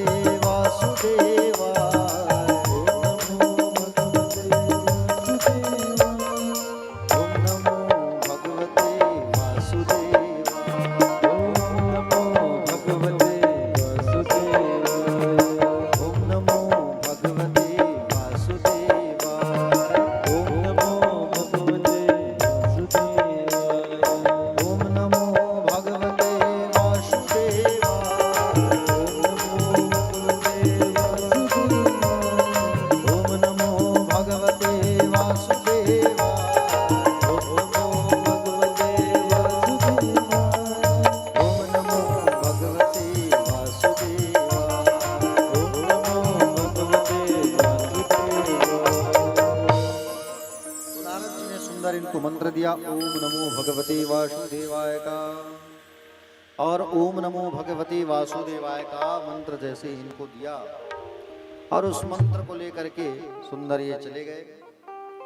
नारद जी ने कहा बेटा मधुवन चले जाना। कहाँ चले जाना? मधुवन, क्योंकि मधुवन में भगवान का सर्वत्र वास होता है। मधुवन कहते हैं मथुरा को, और मथुरा में जाना यमुना के नदी के किनारे, वहां भगवान का वास होता है। वहां इस मंत्र को जपना। यमुना किनारे भगवान कहीं वृंदावन में कहीं मिले ना मिले, मथुरा में कहीं मिले ना मिले, लेकिन यमुना किनारे भगवान जरूर रहते हैं। क्यों? क्योंकि यमुना जो है भगवान की पत्नी है और अपनी पत्नी के पास जरूर मिलने आते हैं भगवान जो है। यमुना क्या है? भक्ति है। और जहां भक्ति होती है, जहां भक्त पधारते हैं और उनका नाम लेते हैं, उस भक्ति के स्थल पर भगवान का जरूर वास होता है। उसी यमुना किनारे आ गए ध्रुव जी महाराज और बद्री वन में सुंदर वहां पर प्यारे भक्तगण नारद जी के द्वारा दिए गए उस सुंदर मंत्र को जप करने लगा और सुंदर प्रभु के ध्यान में मग्न हो गया। ये स्नान किया। स्नान करने के बाद में सुंदर यमुना किनारे एक वृक्ष के नीचे अखंड साधना इसने लगाई। समझ रहे हो ना प्यारे भक्तगण, स्नान करना बहुत जरूरी होता है। स्नान करने से शरीर की शुद्धि होती है, ठीक है। दान करने से धन की शुद्धि होती है और ध्यान करने से मन की शुद्धि होती है। जप और ध्यान एक साथ ही होना चाहिए, ठीक है। जप करते समय जिस देव का तुम ध्यान कर रहे हो उसकी मूर्ति तुम्हारे मन से हटनी नहीं चाहिए, ठीक है। हाँ, अगर गुरु मंत्र जाप कर रहे हो तो गुरु की स्मृति, गुरु का जो वो मूर्ति तुम्हारे सामने रहना चाहिए, मन में ही रखो। चाहे भगवान नारायण के मंत्र जप कर रहे हो तो भगवान नारायण की स्मृति सामने होना चाहिए। ध्रुव जी महाराज ने अखंड साधना किया। हाँ? और प्रथम दिवस अनशन किया ध्रुव जी ने, समझ रहे हो ना। प्रथम दिवस इन्होंने कुछ भी नहीं खाया और सुंदर बरगद के वृक्ष के नीचे सुंदर इन्होंने साधना लगाई। पहला महीना इन्होंने जब व्रत चालू किया तो पहले महीने में 3-3 दिन का व्रत का अनुष्ठान का नियम लिया। 3-3 दिन का, आज उपास, कल उपास, परसों उपास। ये 3 दिन का बड़ा महत्व होता है, समझ रहे हो ना। नवरात्र में भी 3 दिन का व्रत होता है। जैसे आप लोग 9 दिन नवरात्र नहीं रह सकते, कोई बात नहीं, तो देवी भागवत में वर्णन आता है अगर जो व्यक्ति 9 दिन मेरी साधना ना कर पाए, 9 दिन व्रत ना कर पाए, तो वो 3 दिन का ही अगर व्रत अगर कोई कर ले तो उसे 9 दिन के व्रत का पूजन का फल ऐसे ही माँ जगदम्बा दे देती है ना। हाँ, प्रथम दिन, पंचमी के दिन और अष्टमी के दिन, ये 3 दिन अगर आप व्रत कर लेते हो तो 3 दिन व्रत करने से आपको 9 दिन व्रत करने का फल जो है प्राप्त हो जाता है। ये देवी भागवत में वर्णन है। देवी भागवत की कथा अभी भेंडरी गांव पर चल ही रही थी। हमारी देवी भागवत की कथा रसपान करा करके यहाँ भानसोस से यहाँ आए। तो प्यारे भक्तगण, पहले महीने में 3-3 दिन का व्रत किया उन्होंने और दूसरा महीना 6 दिन का व्रत। पहले महीने क्या किया? 3-3 दिन में खाते थे बेर, फूल, पत्ता, वायु। अब वो बेर में कितना शक्ति होगा, कितना प्रोटीन मिलेगा बताओ, है कि नहीं। जंगल में और क्या मिलेगा। अब हर फल तो हर समय मिलेगा नहीं। हाँ?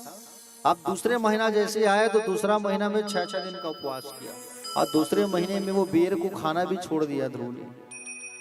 केवल यमुना का पानी पी रहा है, पत्तों को ले रहा है, पुष्प ले रहा है, बस कुछ नहीं।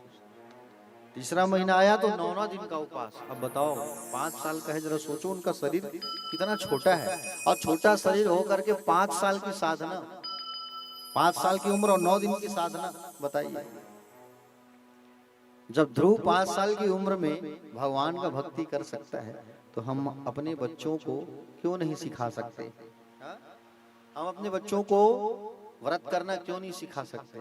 छोटे से बच्चे को छोटी सी उम्र में ही आप ढालो कि व्रत रहना है, पूजन करना है, और जैसा ढालोगे वैसा ही वो बनते जाएगा। क्योंकि बचपना में लोहा गर्म रहता है, हथौड़ा मारने की देरी होती है, याद रखना।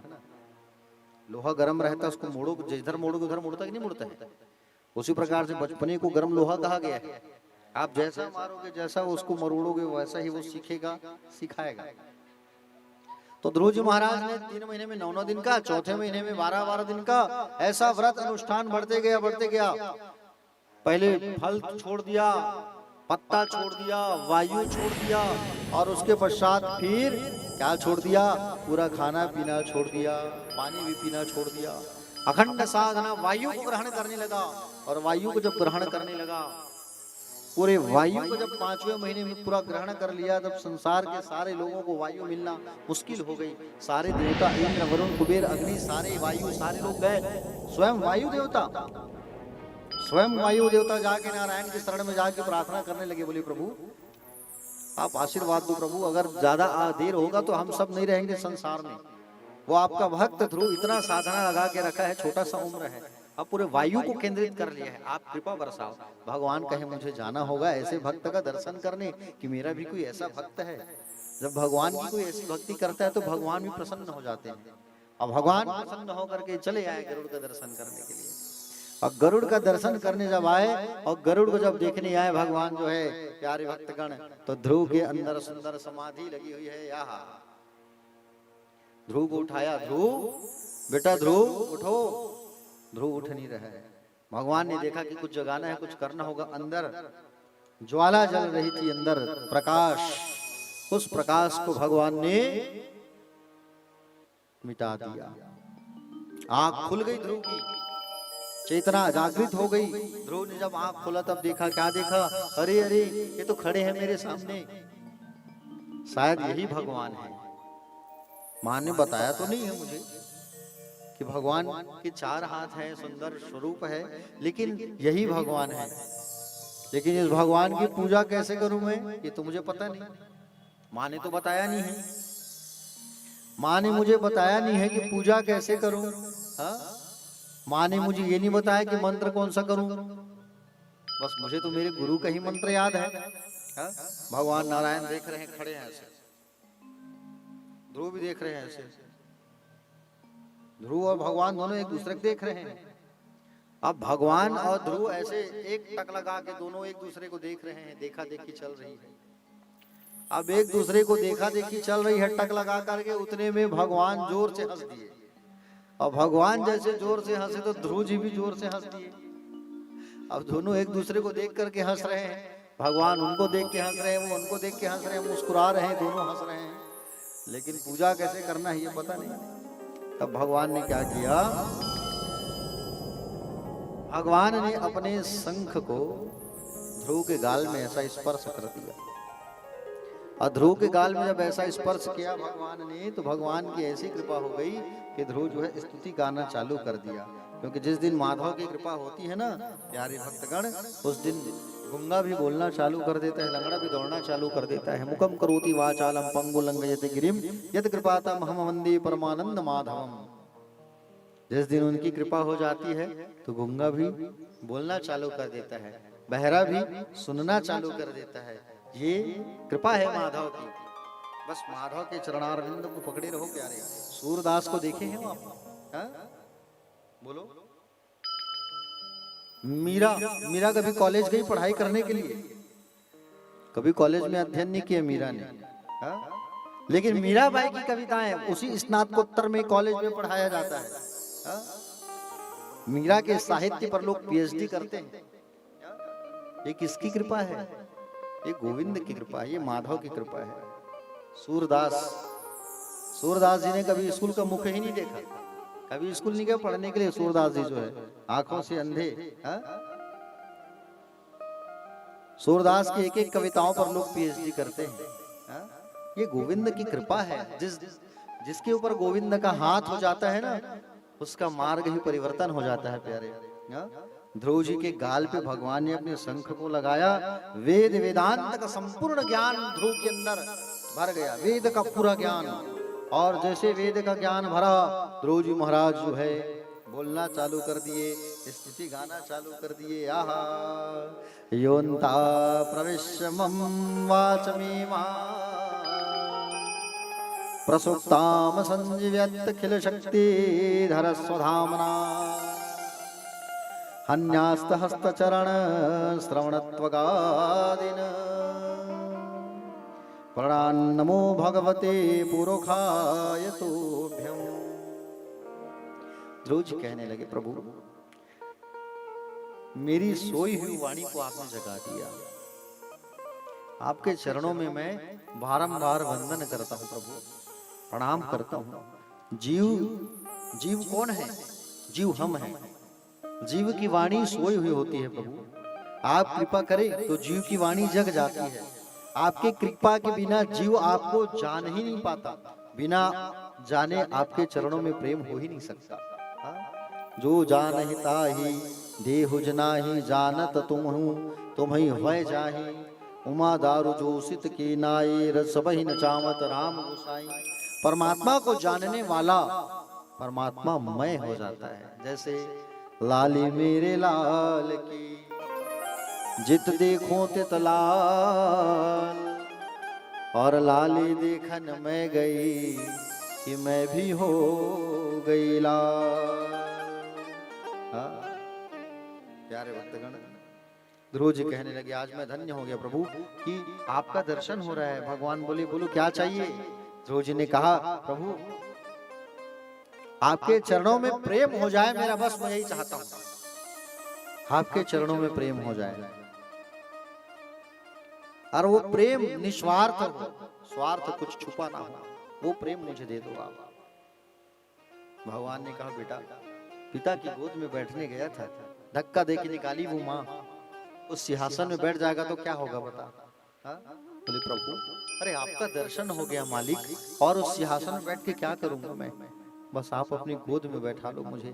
भगवान अपनी गोद में बैठाए ध्रुव को, और मुझे क्या चाहिए, मैं तो आपकी गोद में बैठ गया ना, तो मुझे उस संसार के गोद में बैठने से कोई मतलब नहीं है। हाँ? धन्य है, धन्य हूं मैं कि मैं आपकी गोद में बैठ गया। हाँ? प्यारे भक्तगण, यही बात भगवान राम ने जटायु से कहा था जब सीता हरण हुआ माँ का। सीता मैया का जब हरण हुआ, जटायु जो है मार्ग रोका, जटायु के पंख कट गए। राम जी आए, प्राण गया नहीं था जटायु का, भगवान गोद में रख लिए। भगवान ने जटायु से कहा मांगो जटायु, क्या मांगना चाहते हो? आप पिता तुल्य हो मेरे, मांगिए जटायु जी, पिताजी मांगिए। जटायु ने कहा तुम क्या दोगे मुझे? हा? अरे जो मुझे मिला है वो किसी को नहीं मिल सकता, जो मुझे प्राप्त हुआ है वो किसी को प्राप्त नहीं हुआ हो सकता। भगवान राम कहे बिल्कुल मैं दूंगा जो आप कहोगे। मैं रमेश हूँ, अवधेश हूँ, दिनेश हूँ, रमेश हूँ, रामेश हूँ, बोलो। कहे नहीं हो सकता, ये असंभव है। बोले क्यों असंभव है? अरे आप अपनी गोद में मुझे सुलाए हो, मेरा सिर आपकी गोद में है, पिता की गोद में, परम पिता की गोद में। ये सौभाग्य और किसी को मिल सकता है क्या? आपकी गोद में सोने का अवसर और किसी को नहीं मिल सकता जो मुझे मिला है। और मैं क्या मांगू आपसे? मैं आपसे और कुछ नहीं मांग सकता। जटायु ने कुछ नहीं मांगा, क्योंकि मैं आपकी गोद में सोया हूं, मुझे और क्या चाहिए?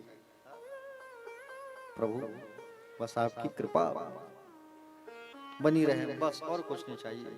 भगवान प्रसन्न हो गए और आशीर्वाद दे दिए, जा 36,000 साल तक तू राज्य करेगा। जो व्यक्ति राज्य नहीं किया है उससे कई गुना राज्य करेगा तू। एक राजा कितने साल तक राज्य करता है?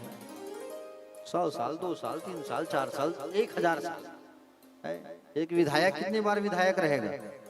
5 साल, 10 साल, 15 साल, 20 साल। लेकिन इतिहास उठा करके देखो, श्रीमद् भागवत को उठा करके देखो, भागवत में ऐसे भक्त हुए हैं, भगवान की शरण को जिसने पकड़ लिया तो भगवान जो है उनको 5 साल, 10 साल, 15 साल की नहीं, 36,000 साल के लिए राजा नियुक्त कर दिया था उस समय। जा तू राज्य करेगा। ये भगवान की भक्ति का असर है। भक्ति करो भगवान की, चरणों को पकड़े रहो भगवान की, बस और कुछ मत करो। भगवान की सेवा करो, भगवान के दास बन जाओ, सारा चीज मिल जाएगा, सारा चीज मिल जाएगा तुमको। समझ रहे हो ना? हाँ, उनके चरणों को पकड़े रहो बस।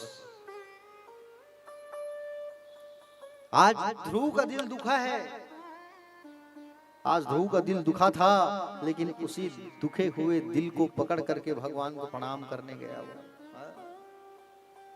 सीख मिलती है यहाँ ध्रुव की कथा से हमको। अगर तुम्हारा कोई दिल दुखा दिया, डंडा भी मार दिया, तो तुम पलट के डंडा मत मारो, पलट के जवाब मत दो। ध्रुव ने जवाब दे दिया पलट के उस सौतेली माँ को। लेकिन आज के बच्चे को कहीं तुम 2 शब्द कह दोगे तो वो तुम्हें 10 शब्द सुना देंगे। हाँ? आज तुम किसी को कुछ कह दो तो वो पलट के तुम्हें ना समझाए ना सिखाए तो तुम्हारा कहना ही व्यर्थ है। अगर किसी को आज अच्छे के लिए भी रोको या टोको तो वो बुरा मानेगा, तुम्हें दो शब्द सुनाएगा। हाँ? ये संसार चली आ रही है। देखो आज कोशिश करो आपसे सब खुश रहे, आपसे सब अच्छे रहे। संसार में रुलाने वाला व्यक्ति तो सब होता है प्यारे भक्तगण, हंसाने वाला कुछ कम ही लोग होते हैं। हाँ? रुला करके तो सब चले जाएंगे, हंसाने वाला कोई एक ही व्यक्ति होगा। हाँ? और अगर तुम किसी के कारण हंस रहे हो ना, तो याद रखो वो तुम्हारे जीवन में मोस्ट इंपॉर्टेंट व्यक्ति है, जिसके कारण तुम हंस रहे हो। हाँ? समझ रहे हो ना? इसलिए कभी कोशिश करो किसी को रुलाओ मत, हमेशा सबको हंसाने का काम करो। हाँ? किसी का दिल कभी मत दुखाओ। हाँ?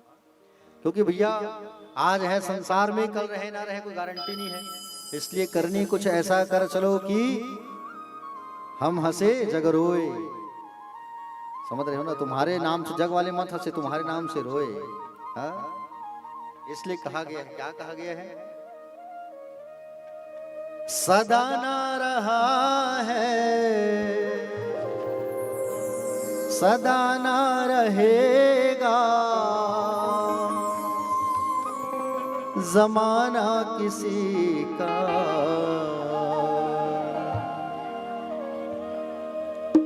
नहीं चाहिए, दिल दुखाना किसी का।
वहाँ न चलेगा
यहीं पर रह जाएगी।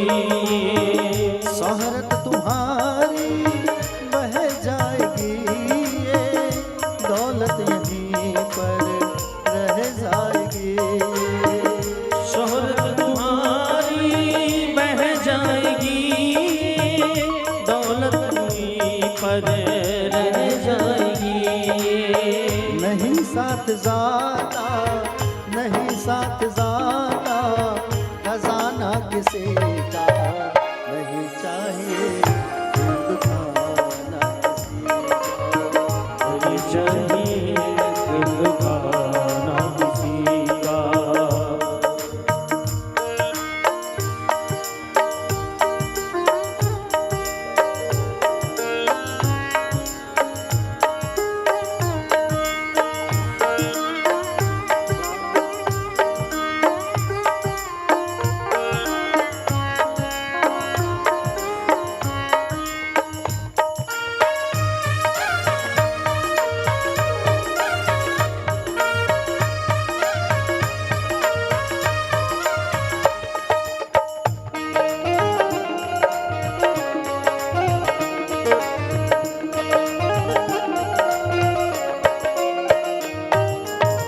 पहले तो तुम अपने आप को संभालो, कभी ना बुराई औरों में निकालो।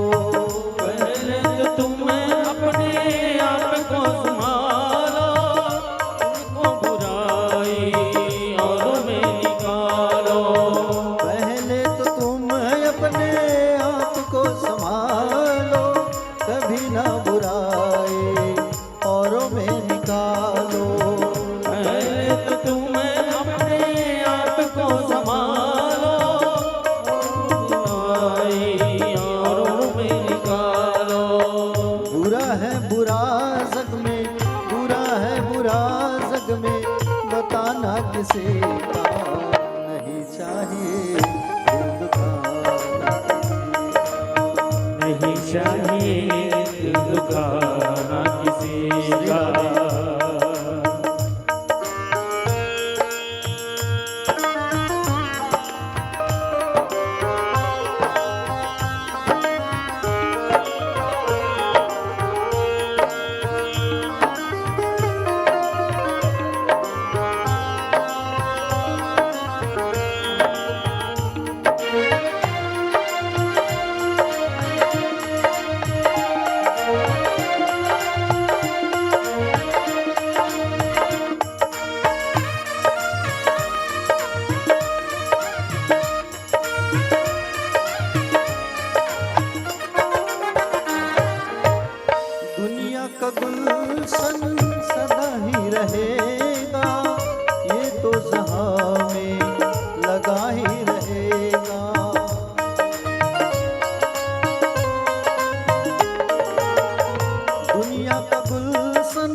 सदा न रहेगा जमाना किसी का, नहीं चाहिए दिल दुखा न किसी का। बोले गोविंद भगवान की जय, शिवा के बिहारी लाल की राधे राधे। प्यारे भक्तगण, ध्रुव जी को आज भगवान की प्राप्ति हो गई। ध्रुव ने को आशीर्वाद मिला 36,000 साल राज्य करने का।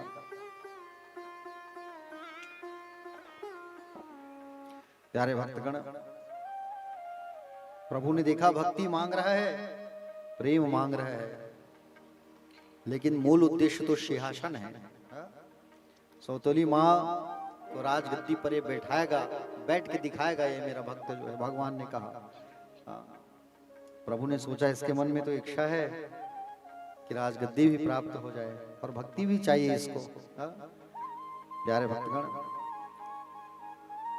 ध्रुव जी को भक्ति की प्राप्ति हुई और भगवान ने आशीर्वाद दिया कि राज भोग तुम भोगोगे और राज भोग को भोगे बगैर तुम जो है संसार से मुक्ति नहीं पाओगे।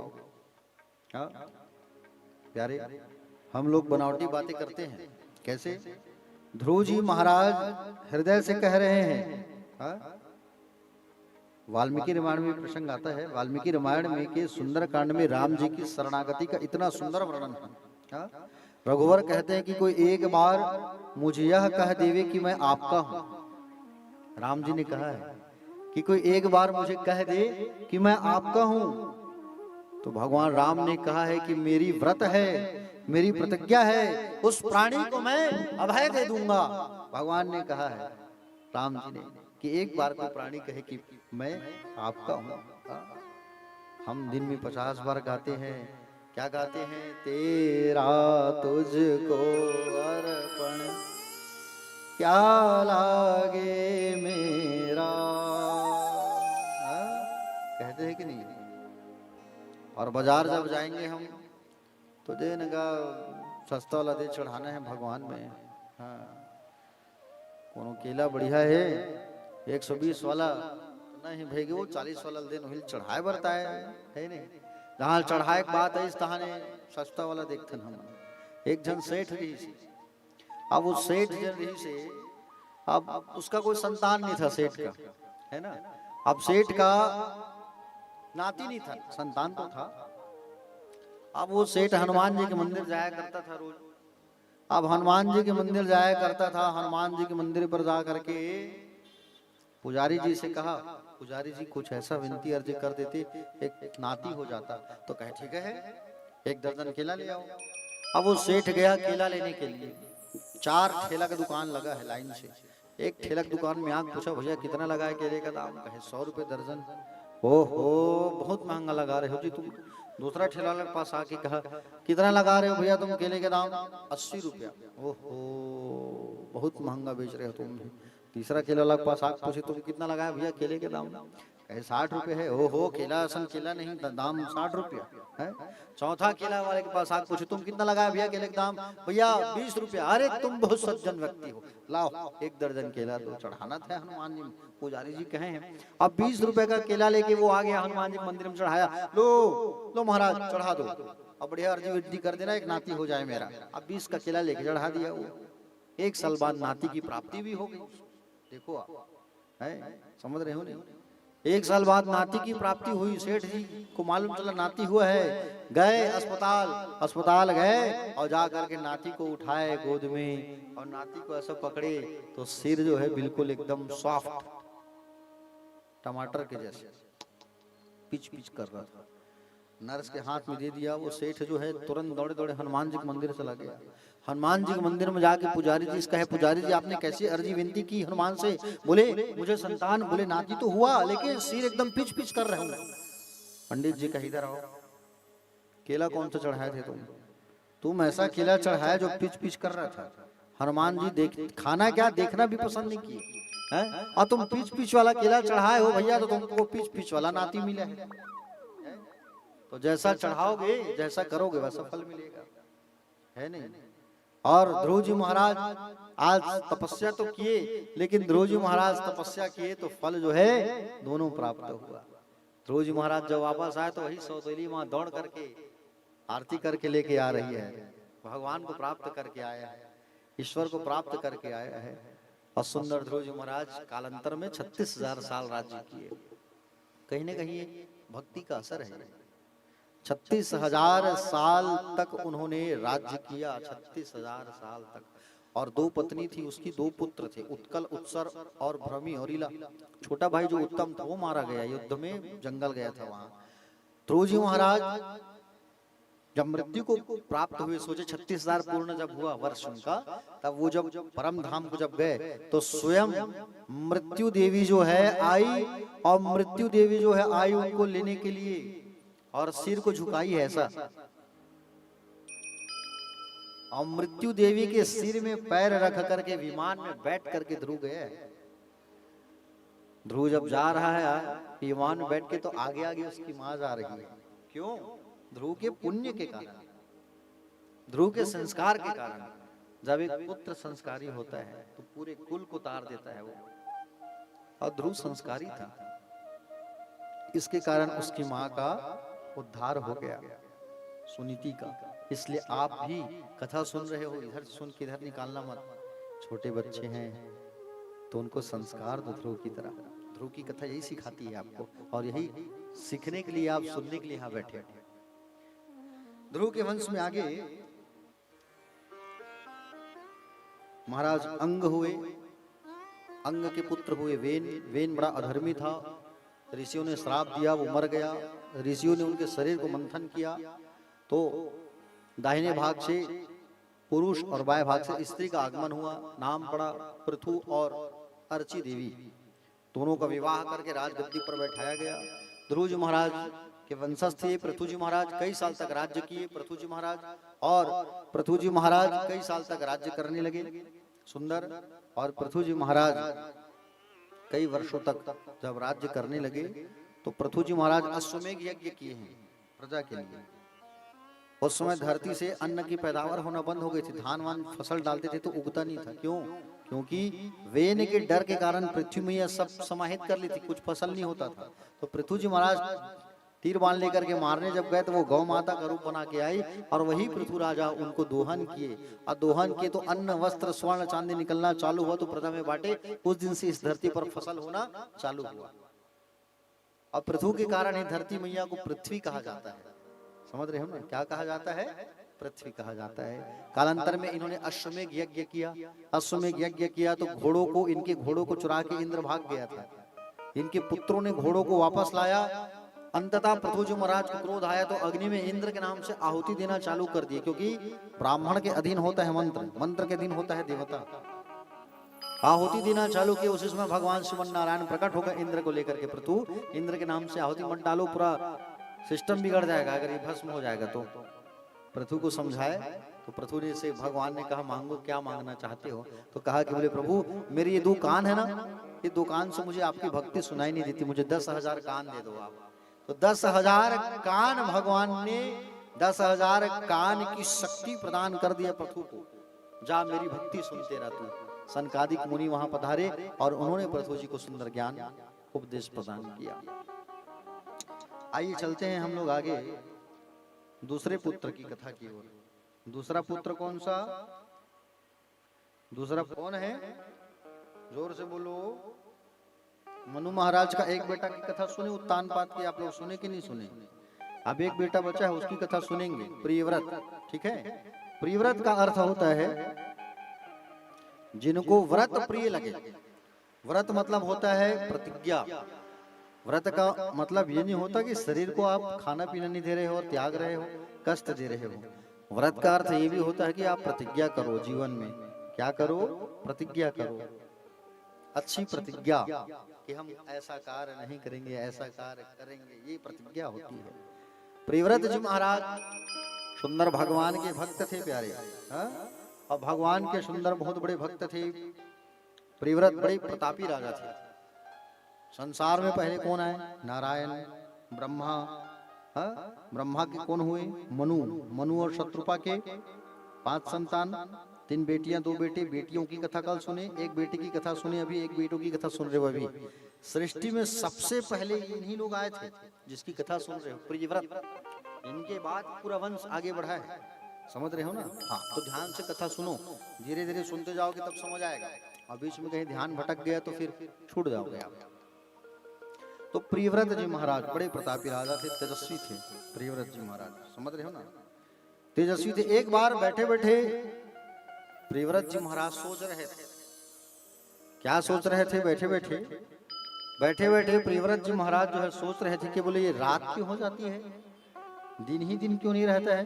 रात होता है ना तो बोले सब सो जाते हैं, भगवान का कोई कीर्तन भजन नहीं करते। यहाँ भी जैसे रात होती, शाम हो रही, चलो कथा कब खत्म होगा, ऐसा आता है नहीं दिमाग में? घर जाना है, खाना बनाना है, ऐसा दिमाग में आता है कि नहीं? वैसे प्रियव्रत जी सोचे, रात हो जाती, सब सो जाते हैं महाराज, भगवान का कीर्तन भजन कोई नहीं करता, इसलिए मैं रात होने नहीं दूंगा। तो रथेन ज्योतिर्मयेन रजनीमपि दिनम कृष्यामि, 7 दिन तक इन्होंने रात होने नहीं दिया। 7 दिन तक क्या था? 7 दिनों तक पूरा दिन ही दिन था, रात नहीं हुआ। सोचो आप, ऐसा ज्योतिर्मय रथ का सृजन किया और पृथ्वी के 7 प्रदक्षिणा कर दिया इसने, सूर्य के समान रथ बना करके 7 दिन तक रात नहीं हुआ। और परिक्रमा जब करने लगे, जहां ये रथ जो बनाए थे ज्योतिर्मय रथ, उस रथ का पहिया जो है जहां धंसा, गड्ढा हुआ तो वो गड्ढा बना सागर, और गड्ढा हुआ तो मिट्टी जो निकला वो बना द्वीप। तो 7 सागर और 7 द्वीप का सुंदर निर्माण हो गया। ब्रह्मा जी आकर के समझाए, तुम प्रकृति से छेड़छाड़ मत करो बेटा, प्रकृति को ऐसा गड़बड़ ना करो। प्रकृति की कोई भी वस्तु जो है व्यर्थ नहीं है, सबका अपना अपना उपयोग है। अमंत्रक्षरम अमंत्रमक्षरम नास्ति नास्ति मूल मनोषधम अयोग्या पुरुषो नास्ति योजकः स्त्रत्र दुर्लभः। बोले जहां रात्रि में विषयी पुरुष सो जाते हैं वहां बोले योगी लोग समाधि लगा करके ध्यान करते हैं। बेटा रात होने दो, समझाया ब्रह्मा जी आने आके, तब रात होना चालू हुआ, तब फिर सिस्टम दिन रात का। पुत्र हुए, कितने पुत्र हुए? जोर से बोलो। 10 पुत्र हुए, जिसमें से 3 ब्रह्मचारी हो गए, और 7 जो पुत्र हुए उनको 7 द्वीपों के ये राजा बना दिए। जम्बू द्वीप, कोंच द्वीप, शालमली, पुष्कर, ये द्वीपों का नाम है ना? एक एक द्वीप के राजा बना दिए। जम्बू द्वीप के अधिपति हुए महाराज आग्नित। आग्नित के 9 पुत्र हुए, तो उन्होंने जम्बू द्वीप का 9 खंड करके 9 पुत्रों को बांट दिया। उसमें से एक खंड का नाम था अजनाब खंड। ठीक है, अजनाब खंड के राजा हुए महाराज नाभि। हमारे देश का नाम पहले भारत नहीं था, पहले अजनाब खंड था।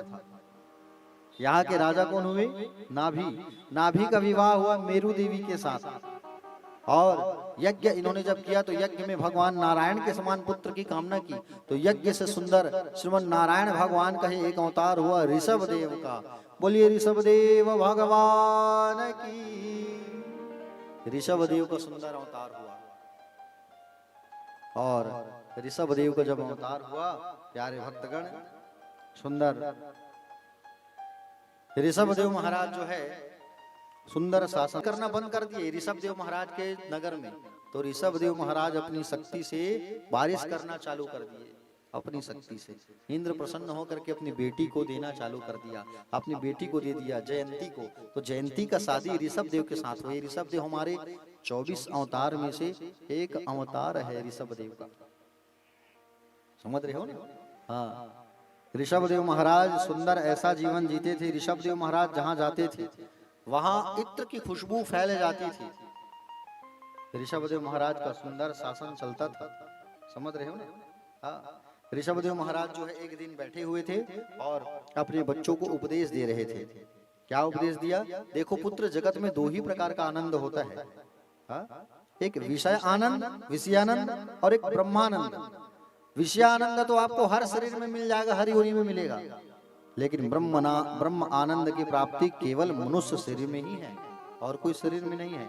नायम देहो देह भाजम लोके कष्टान कामा नरते विंग भुजाम ये अपो दिव्यम पुत्र का ये सत्वम शुद्धये दिद्यस्मात् ब्रह्म सौख्यम तनंतम कहा गया है। क्या ऋषभदेव भगवान कहते हैं, बच्चों ध्यान से सुनो, विषयों तक जिनकी बुद्धि सीमित है, विषयों तक जिनकी बुद्धि सीमित है, वो क्या है? पशु कहा गया है। और मानव तो वह है जो ब्रह्म आनंद की अनुभूति करे। मोक्ष मार्ग को प्रशस्त करना हो तो उसकी चाबी है संत, और इसकी विपरीत संसार में कहीं जाना है विषयों की ओर, तो इसके विपरीत नरक मार्ग को प्रशस्त करना है तो उसकी चाबी है लंपट पुरुष, गलत संगति। हा? समझ रहे हो ना? क्योंकि स्त्रैण पुरुष की संगति से विषयानुराग जागता है और भगवत रसिकों की संगति से भगवत प्रेम जागता है। इसलिए संगत अच्छा करो। हाँ? समझ रहे हो ना? जब तक वासुदेव में तुम्हारी प्रीति नहीं होगी तब तक ये जन्म मरण का प्रपंच जो है छूटने वाला नहीं है। इसलिए मृत्यु भय से मुक्ति दिलाने में सहयोग अगर कोई करती है तो भगवान नाम उच्चारण ही तुमको मुक्ति का एक साधन बताती है। समझ रहे हो ना?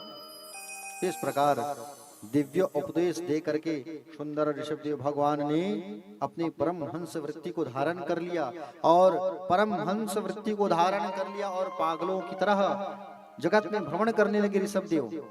कभी अपने आप को पागल सिद्ध कर रहे हैं, कभी मुंह में पत्थर लिए घूम रहे हैं, नग्न अवस्था में विचरण कर रहे हैं, अंत में मूल मलमूत्र त्याग कर वहीं पर लेटना भी चालू कर दिया ऋषभदेव भगवान। तब संसारी लोग इनसे घृणा करने लगे और इनसे दूर भागने लगे। तब ऋषभदेव महाराज के अंदर ज्ञान की प्राप्ति जागृत हुई, और ऋषभदेव महाराज को जब सब लोग छोड़ के भागने लगे तब वो एकांत में भगवान का भजन करने लगे। अगर सत्संग कर रहे हो तो तुम भी पागल बन जाओ। पागलों के पीछे देखना कोई नहीं भगता। पागल लोग मगन मस्त रहते हैं, और तुम पागल होने का ढंग नहीं कि संसार वालों के साथ ही रहे तो संसार वाले तुमसे काम कराएंगे। हाँ तो भैया ये काम कर दो, ये हेल्प कर दो भैया, ऐसा। हाँ? और पागलों से कोई काम कराता है क्या? कोई काम नहीं कराता। समझ रहे हो ना प्यारे भक्तगण?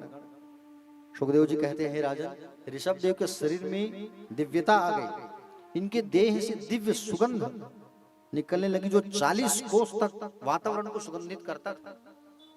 जैसे रात रानी का फूल होता है वो सुगंधित करता है नहीं घर को आपके। और ऋषभदेव भगवान के शरीर के अंदर जो दिव्य सुगंध प्राप्त हो 40 कोस, एक कोस में 3 किलोमीटर। समझ रहे हो नहीं? अब एक कोस में कितना होता है? 3 किलोमीटर, तो 40 दिया 120 किलोमीटर तक की दूरी को सुगंधित करता था। बताइए, समझ रहे हो ना? इनके ही अंत में ऋषभदेव भगवान ने अपनी अष्ट सिद्धियों को ठुकरा दिया और ऋषभदेव भगवान परम गति को प्राप्त हुए। समझ रहे हो ना? पर ऋषभदेव भगवान की बाह्य क्रिया का अनुकरण एक अरहन नाम के राजा ने किया, और वहीं से जैन मत का शुभारंभ हुआ। समझ रहे हो ना? जैन मत, जैनी लोगों को देखे हो नहीं? कहीं जाते हैं तो बिल्कुल झाड़ू लगाते हुए जाते हैं, कोई चींटी ना दब जाए। जैन मत का शुभारंभ यहीं से हुआ है। समझ रहे हो ना? इसलिए आपको कहीं भटकने की जरूरत नहीं है, सब चीज इसी में समाया हुआ है। सारा चीज तो यही है, आपको कहीं जाने की जरूरत नहीं है प्यारे। अपने धर्म, अपनी संस्कृति को छोड़ो मत, अपने आराध्य, अपने इष्ट पर भरोसा रखो। तुमको इधर उधर कहीं जाने की जरूरत नहीं है। आज लोगों को मैं देखता हूँ, लोग जो है कहाँ कहाँ आने जा रहे हैं। अरे भैया, तुमको कहीं जाने की जरूरत नहीं है। घर में इनकी तस्वीर रखो, लड्डू गोपाल रखो, और इनकी ही सेवा करना चालू करो। इनमें तो पूरा संसार बसा हुआ है। जिस प्रकार जड़ में पानी डालते हैं, ऊपर पत्ता हरा भरा खिल जाता है। हाँ? संसार में जितने देवी देवता हैं वो पत्ता है, फूल है, जड़ है, बोले शाखा है, तना है, हाँ? उप शाखा है। लेकिन भगवान श्री कृष्ण तो जड़ है। अगर हम जड़ को ही पकड़ लेंगे तो कहीं जाने की जरूरत नहीं। सबकी कृपा तो ऐसे हमारे ऊपर बरसेगी। अपने सनातन धर्म को छोड़ करके कहीं इधर उधर मत भटको, भरोसा रखो, विश्वास। ठीक है? विश्वास रखा था उस द्रौपदी ने। भरी सभा में जब खींचा गया साड़ी दुशासन के द्वारा, याद किया उस गोविंद को। केवल गो निकला था मुंह से, गोविंद भी नहीं, गो आओ। दौड़ के आ गए, खींचना चालू साड़ी, लोग देखते रह गए। साड़ी है कि नारी है, नारी है कि साड़ी है, समझ ही नहीं आया। ऐसा खींचे वो, और वो खरबों किलोमीटर की साड़ी की लाइन लग गई। भगवान ने लाइन लगा दी। तो विश्वास तो किया था ना द्रौपदी ने। तो हम सब भी तो कर सकते हैं विश्वास। हाँ? बस विश्वास की बात है भैया, और कुछ नहीं। तो ऋषभदेव भगवान इस धराधाम को छोड़ करके चले गए। इनके बड़े पुत्र थे जिनका नाम था भरत। इनके चरित्र आपको थोड़ा सा बताता हूँ। आइए भरत चरित्र की ओर चलते हैं हम लोग। ये भरत जी महाराज जो थे, ये सारा चीज छोड़ दिए परिवार को, और पिता के राह में चलने के लिए गंडकी नदी के किनारे आकर के पर्णकुटी आश्रम बना करके रहने लगे। और आश्रम बना करके रहने लगे गंडकी नदी के पास। और गंडकी नदी के पास आश्रम बना करके रहने लगे। भगवान की भक्ति बोलिए परिवार के साथ में नहीं हो सकती, ये सोच करके सब छोड़ करके भगवान का माला जपने लगे। स्नान करते थे गंडकी नदी में, सुंदर भगवान का भजन कीर्तन किया करते थे। भरत जी महाराज जो है नदी में एक दिन पानी दे रहे थे, जल तर्पण कर रहे थे। ये गंडकी नदी है नेपाल में, समझ रहे हो ना। और ये गंडकी नदी जो है तुलसी मैया के शरीर से निकला है। तुलसी मैया ने जब देह त्यागा तो उनके देह त्यागने के बाद ही गंडकी नदी बन करके मां बह रही है तुलसी मैया जो है। और वहां दामोदर कुंड है नेपाल में, जहां पर से सुंदर शालिग्राम जी निकलते हैं। आज भी हरे भरे तुलसी को लेकर के जाओगे तुम तो नीचे से शालिग्राम जी ऊपर आके चिपक जाएंगे। क्या समझ रहे हो ना। शालिग्राम जी सबके घर में है, सब पूजा किया करो शालिग्राम जी की। कहाँ रखे हो शालिग्राम जी को? बाहर तुलसी चौरा में, अंदर रखो सिंहासन में। गर्मी का दिन आ रहा है, गर्म हो जाएंगे वो। बरसात का दिन आएगा, बरसात में भीगते बैठेंगे। ठंड के दिन में कांपते बैठे रहेंगे, और आप घर में रहोगे कंबल ओढ़ के। तो भाई उनको भी अंदर रखो भगवान को। तो भरत जी महाराज गंडकी नदी के किनारे सुंदर स्नान कर रहे थे। और जब स्नान कर रहे थे, जल भगवान सूर्य को अर्घ दे रहे थे। आप लोग भी अर्घ देते हो भगवान नारायण को, सूर्य नारायण को अर्घ दिया करो। अर्घ देने से ज्वलंत शांत होती है ना। उनका जो ताप है उनसे हमारी वो रक्षा करते हैं, जो उनको जल देते हैं। और गर्मी के दिन आ रही है, बराबर अगर भगवान सूर्य को अर्घ दोगे तो लू नहीं लगेगा। ठीक है। हाँ, सूर्य को अर्घ देने से बुद्धि की प्राप्ति होती है। बुद्धि के स्वामी है सूर्य। और सूर्य को अर्घ देना है तो जल लेकर के ऐसा सीधा एक ही बार में मत डाल देना, थोड़ा हिलाना, थोड़ा रुकना, और ओम घृणी सूर्याय नमः ऐसा बोलना। सूर्य को अर्घ दे रहे थे, उसी समय भरत जी महाराज ने देखा कि नदी के किनारे छोटे बड़े हिरण चारा चर रहे थे। और हिरण जब चारा चर रहे थे, भरत जी महाराज ने देखा सुंदर तर्पण कर रहे थे। उसी समय एक बाघ शेर की दहाड़ने की आवाज आई। और शेर की जब दहाड़ने की जब आवाज आई तो सारे हिरण जो है छलांग लगाने लगे, भागने लगे। और उसमें से एक हिरणी गर्भवती थी। अब उसमें से एक हिरणी जो है जब गर्भवती थी तो दौड़ते दौड़ते भागते भागते गर्भपात हो जाता है, जल में ही बच्चा जन्म देती है। वो हिरण जो है कूदते कूदते जैसे उस पार पहुंचा, हिरणी मर गई। अब भाई डिलीवरी का समय था, दौड़ रही है, खत्म हो गई। बच्चा जल में फड़फड़ाने लगा। भरत जी महाराज सूर्य को पानी दे रहे थे, देखा जल में बच्चा फड़फड़ा रहा है, मर जाएगा। उठा लिए, उठा के अपने आश्रम ले आए, लालन पालन करने लगे। और सुंदर लालन पालन करके सुंदर जो है प्यारे भक्तगण उनको पालने लगे। और उनको पाल करके सुंदर प्रेम से उनको रखने लगे। दूध पिलाए, हरा चारा खिलाए, भरत जी महाराज खूब प्रेम करने लगे। और भरत जी इतना ज्यादा प्रेम किए उससे कि बोले उनके बिना रह ही नहीं पाते थे। सोते थे तो हिरन, खाते थे तो हिरन, कहीं जाते थे तो हिरन। हिरन हिरन हिरन हिरन हिरन हिरन हिरन। जब किसी से प्रेम हो जाता है कोई जीव से, और कोई जीव से जब प्रेम हो जाता है तो आते जाते उसको देखते हैं तो अच्छा लगता है कि नहीं। क्या पालते हो आप लोग? जैसे घर में एक तोता पाले आप, तोता को जैसे आप पालते हो तो तोता कहीं देख के आते हो तो तोता को देखते हो तो कितना अच्छा लगता है कि नहीं। तोता पालते हो नहीं? और क्या क्या पालते हो आप लोग?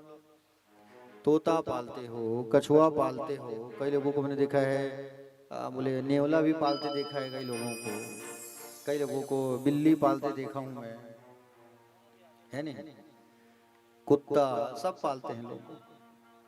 लेकिन जो है प्यारे भक्तगण, शास्त्र केवल गौ माता पालन का ही, गौ पालन का ही आदेश देता है, गौ माता को पालो। हाँ? अब कुत्ता को पालोगे तो क्या कहेगा कुत्ता जो है, पता है आपको कुत्ता क्या बोलता है बताऊं? पाल ले बेटा पाल ले, अगली बार मैं तुझे पालूंगा, मैं तेरा स्वामी बनूंगा, तू मेरा कुत्ता बनेगा। अब बताओ है? अब तुम कहीं बांध के रखोगे तो वो तो तुमको ऐसी बोलेगा ही। मान लो जाए तोता को तुमने बंदी बना के रखा है, तोता को, तो तोता भी यही कहता है कि तू अगले जन्म में तोता होगा, मैं तुझे कैद करके रखूंगा। याद है नहीं सीता मैया ने क्या किया था? 2 युगल जोड़ी तोता और तोती को बंद करके रख दिया था। हाँ? और उसके बाद में बंद करके रखा था, और प्यारे भक्तगण उसमें से एक पंछी को छोड़ देती है, एक को कैद करके रखी। तो प्यारे भक्तगण श्राप दिया था उस तोता ने सीता मैया को कि तू भी एक दिन अपने स्वामी के लिए तड़पेगी। तो किसी भी जीव को बंदी बना के मत रखा करो। कछुआ पालते हो बाबा, हाँ कछुआ पालने का आदत है, क्यों पालते हो? पैसा आएगा करके, है कि नहीं? लेकिन कछुआ जो है जल में भी रहता है, थल में भी रहता है। अब तुम लोग एक टप में, आप लोग एक टप के पानी में घुसा कर रख दिए हो उसको, सोयाबीन बड़ी कनकी चाउर सब डाला तो खवात खोलो है। तो कछुआ तो भैया दोनों तरफ रहता है, वो सूखे में भी चलता है और जल में भी रहता है। तो पालना है तो केवल गौ माता को पालो। हाँ? तो भरत जी महाराज जो है उस हिरण के पीछे इतने पागल हो गए कि हिरण हिरण हिरण हिरण, खाते थे तो हिरण, सोते थे तो हिरण, हिरण केवल हिरण। और एक बार भरत जी महाराज जंगल गए थे लकड़ी तोड़ने के लिए। उसी समय भरत जी महाराज के आश्रम के बाहर हिरण, बहुत सारे हिरण चारा चर रहे थे। और चारा जब चर रहे थे तो भरत जी महाराज का जो हिरण था ना, और भरत जी महाराज का जो हिरण था वो झुंड में जाके शामिल हो गया। मेरे परिवार वाले आए हैं ऐसा कहा करके, और भरत जी महाराज के आश्रम को छोड़ के 9 तो 11। अब भरत जी आए, देखा अरे मेरा हिरण कहाँ गया, मेरा हिरण कहाँ गया, हिरण कहाँ गया, हिरण कहाँ गया, हिरण कहाँ गया, हिरण कहाँ गया, खोजने लगे। हिरण हिरण हिरण हिरण हिरण हिरण हिरण हिरण हिरण हिरण मर गए। हिरण हिरण कह के प्राण भी छोड़ दिए, और हिरण हिरण कह करके प्राण को छोड़ दिए। अंतिम में क्या हुआ? हिरण का ही जन्म मिल गया उनको। हाँ, हिरण हिरण कह करके प्राण को जब त्याग दिए तो हिरण का ही जन्म मिला। अंतिम समय में जिस चीज को याद करोगे, जो चीज स्मरण में रहेगा, उसी जन्म में फिर लेना पड़ेगा। याद रखना। अब हिरण का नाम स्मरण किया तो हिरण बन करके आ गई, लेकिन कर्म और सत्संग और सत्कर्म के कारण इनके पूर्व जन्म का बात उसको याद था। मैं भरत था, हिरण बन गया। सूखे सूखे घास को खाने लगे, और सूखे सूखे घास को खाने लगे प्यारे। हाँ, सूखे सूखे घास को खा खा करके देह त्याग दिए। तीसरा जन्म हुआ अंगिरा गोत्र वाले ब्राह्मण परिवार में। किसका? भरत जी का। किसका जन्म हुआ? भरत जी का तीसरा जन्म हुआ। कहाँ हुआ? अंगिरा गोत्र वाले ब्राह्मण परिवार में। पहला जन्म क्या था? भरत जी थे। दूसरा क्या बने? हिरण। और तीसरा बार क्या बने? ब्राह्मण परिवार में जन्म मिला। फिर भी पूर्व जन्म का सब बात मालूम है इनको। मैं पहले हिरण बन गया था, उससे पहले मैं भरत जी था। कर्म अच्छा रहता है, जीवन में कभी झूठ नहीं बोला है, सत्य ही बोला है आपने, दया किया है, दान किया है, धर्म की राह पे चला है आपने किसी का दिल नहीं दुखाया है। तो ये पुण्य कर्म जब आपके साथ जाता है तो पूर्व जन्म की सब बातें आपको याद आना चालू हो जाता है। याद रखना, भरत जी को पूर्व जन्म की सब बात याद थी। ब्राह्मण परिवार में जन्म हुआ था।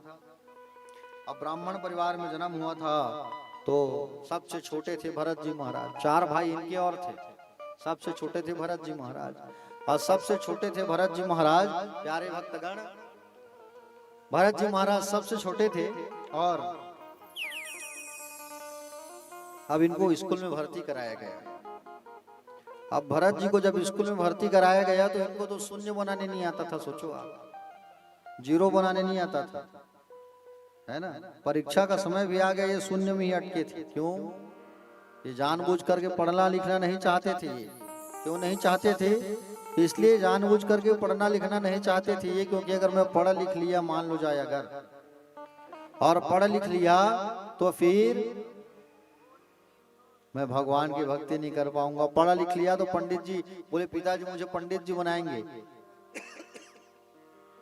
और पंडित जी बनाएंगे मुझे पिताजी, और पूजा पाठ कराने सिखाएंगे। बोले दक्षिणा मिलेगी, पैसा मिलेगी, दिमाग भगवान में नहीं लगेगा, पैसा की ओर जाएगा ध्यान।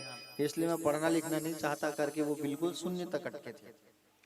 अब गुरु जी लोग स्कूल से निकाल दिए, भैया पढ़ लिख तो नहीं रहे, तुझा घर में रहना।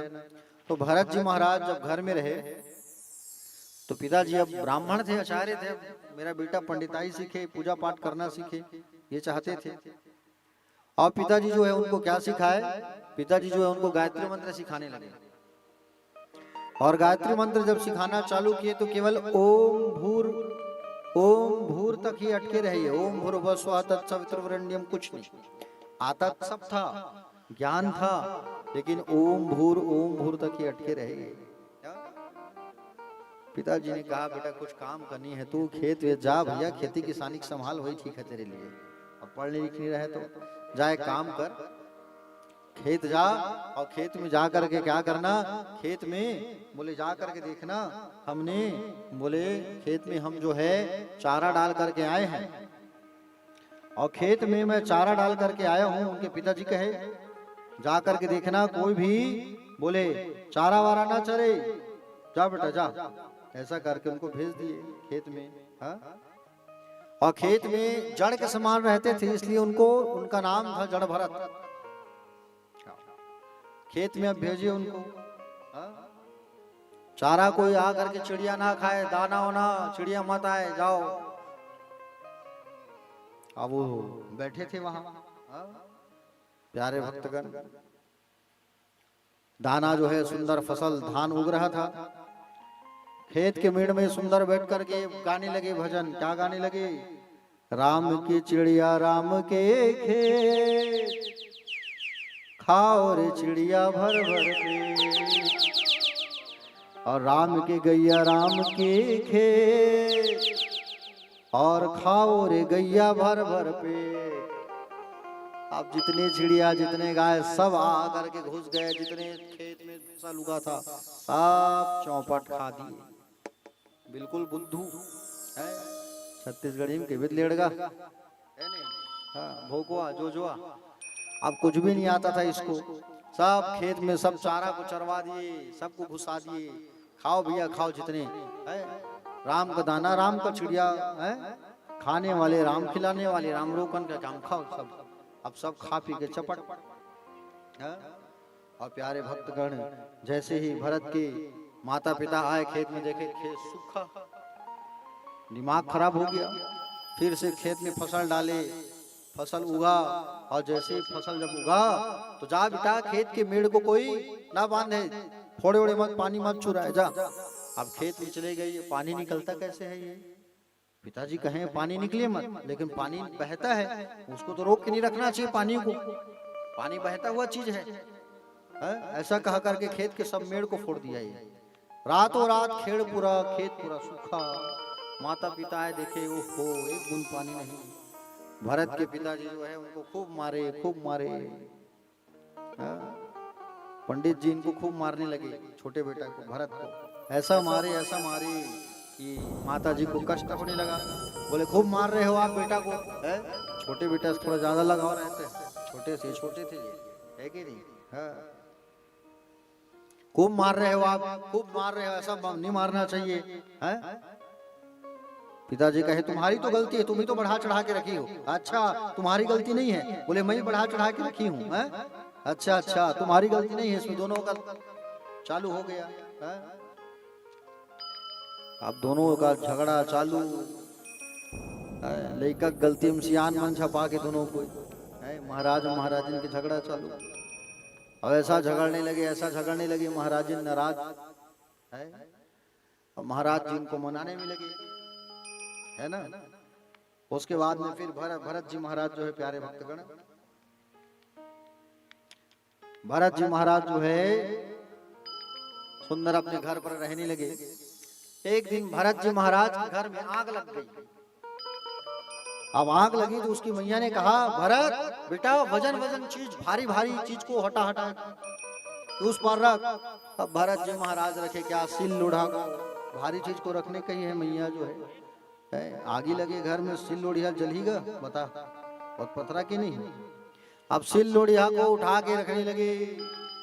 अब देखा कि गुंडी है, उसमें पानी भरा है, भारी चीज को उठाने का ही है मैया जो है। तो भारी चीज को उठाने लगे वो, लेकिन इतना दिमाग नहीं, इतना बुद्धि हो कि वो गुंडी में पानी निकाल के खपल दो, आगे बुझा दो, वैसे नहीं है। अब वो गुंडी को उठा करके ले जाने लगा। वाह हरे भरत, पटुआ में चढ़ा, कोई भारी चीज थोड़ी है। वहां देखा धान बेचे थे पिछले साल मंडी में, धान बेचे थे तो गड्डी गड्डी पैसा रखा है। हाँ ये तो हल्का है जी, माता जी कहिए भारी चीज को उठाने के लिए, छोड़ो नहीं इसको, भर भर वो सरी 50,000 पैसा चल गया। ऐसा बुद्धू भरत जी महाराज। अब थोड़े दिन बाद तंबू तान के रहने लगे बेचारे लोग, घर पूरा जल गया। और जैसे जैसे घर आवास योजना में फिर आवास जब आया तो फिर जैसे घर बनाए महाराज लोग।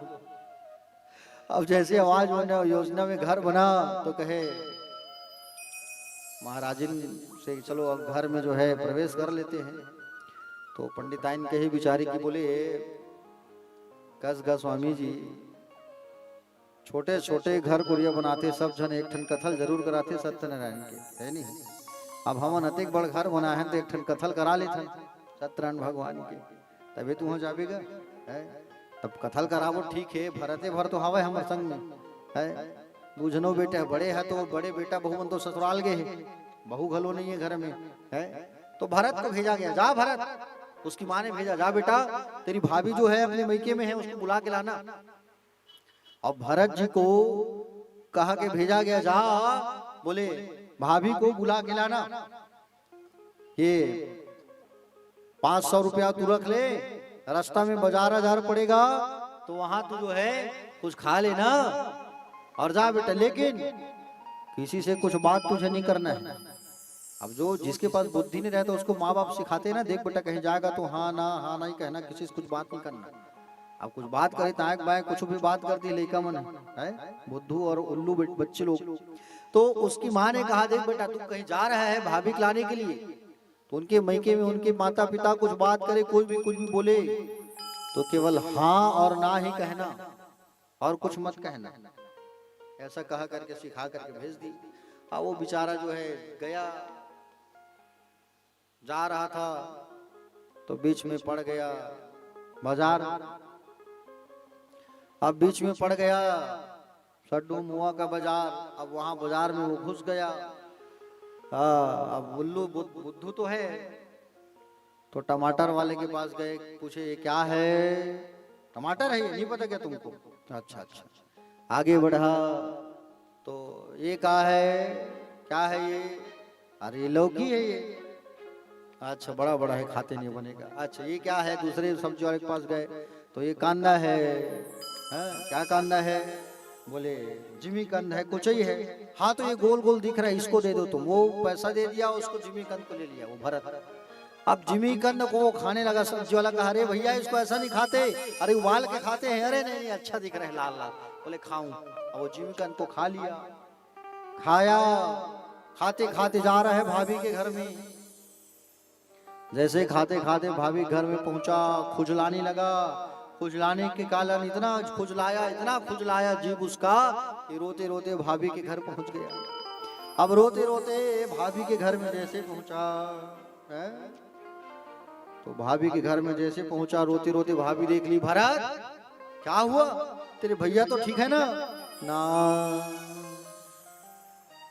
माता जी क्या बोली है? केवल वहां जाएगा था ना कहना और कुछ मत कहना।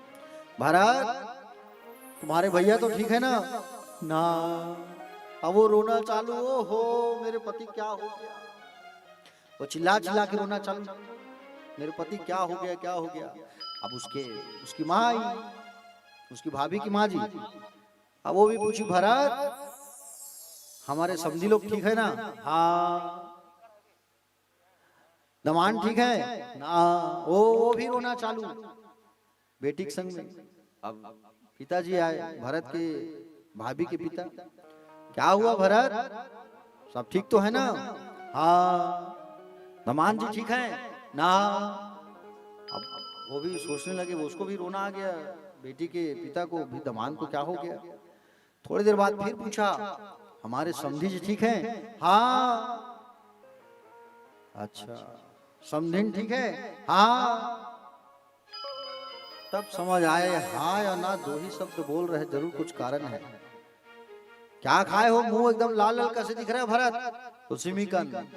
ओहो, बेटी से कहे, बेटा सुन तू इधर आ, बेटी रो मत, तू ये थक हार के आया है बाजार से, जिमीकंद खाते हुए थका है, इसको बैठाओ, इसके मुंह को धुलाओ, पानी नहीं पिलाओ, इसको एक काम करो, घी लेके आओ, एक डब्बा में घी लाओ और घी ला करके इसको खिलाओ, तब आगे कुछ बात बनेगा। घी को लाया गया, भरत के मुंह में ठूसा गया, भरत घी खाया, तब मुंह खुला, हाँ शांति मिला, खुजला रहा था मुंह। अब बताओ, बात ऐसा है, जिमीकंद खा रहा था, खुजला रहा था, इसलिए मैं हाँ ना बोल रहा था। बोले घर में सब ठीक है, सत्यनारायण की कथा है और भाभी तुमको लेने आया। ओहो, अब इसी बात को सीधा कह देता, ये हाँ ना के चक्कर में सबको रुला दिया ये है। तो भरत जी महाराज को घर से निकाल दिया गया। उसके बाद उसके माता पिता घर से निकाल दिए उसको, जा भैया तू मत रह। भरत जी महाराज घर से निकल गए और घर से निकले तो जंगल में जा करके रहने लगे। और जंगल में रहने लगे जा करके, तो वहां जंगल में भीलों के राजा, आदिवासियों के राजा रहते थे। अब वो आदिवासी राजा जो रहते थे, उसने एक मन्नत मांगा था। क्या मन्नत मांगा था? एक बेटा के होने पर नर बलि करूंगा मैं। क्या करूंगा? नर मतलब मनुष्य, मां काली का भक्त था वो। और एक पुत्र होने के बाद मैं नर बलि करूंगा, ऐसा कहा था। और भरत जी महाराज उसी जंगल में घूम रहे थे हट्टे कट्टे। अब भरत जी महाराज को बोले, सिपाहियों को कहा जाओ, जंगल में कोई घूम रहा होगा ना, भटक रहा होगा, उनको पकड़ के लाओ। और जंगल में जा करके पकड़ के ले आए किसको? भरत जी महाराज को। चल, हमारे सरदार तेरी बलि करेंगे, चल, और हमारे सरदार तेरी बलि करेंगे, ऐसा कह करके पकड़ के ले आए। भरत जी महाराज को नहलाया गया।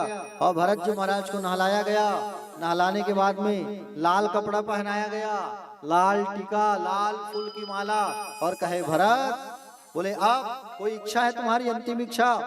कहे, भैया मरने वाला तो हूँ, मरने पहले प्रणाम कर लेता हूँ, माँ काली के मंदिर में आया हूँ। माँ काली के मंदिर में जा करके प्रणाम करने लगे। और माँ काली के मंदिर में जा करके प्रणाम करने लगे, भगवती मैया की आराधना करने लगे, स्तुति करने लगे। बोले द्वारिकाधीश भगवान की, भद्रकाली मैया की, कौशल्या मैया की। आइए हम सब भी भगवती की स्तुति करते हैं।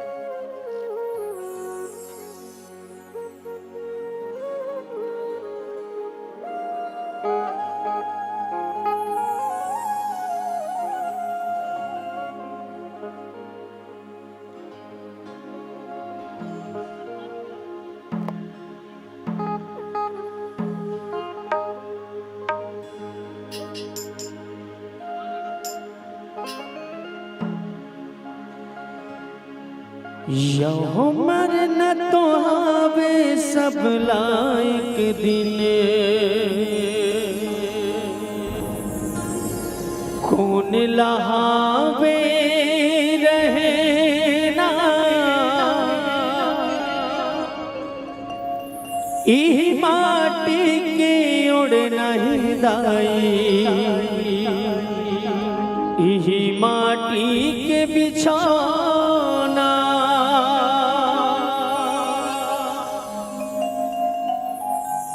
यहो संझा बिहनिया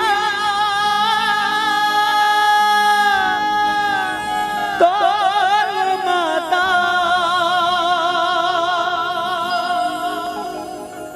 यहो संझा बिहनिया तोर वो माता, कर तो मैं हाँ सुमिरन। कब होई तोरे दर्शन मैया, कब हुई तोर दर्शन।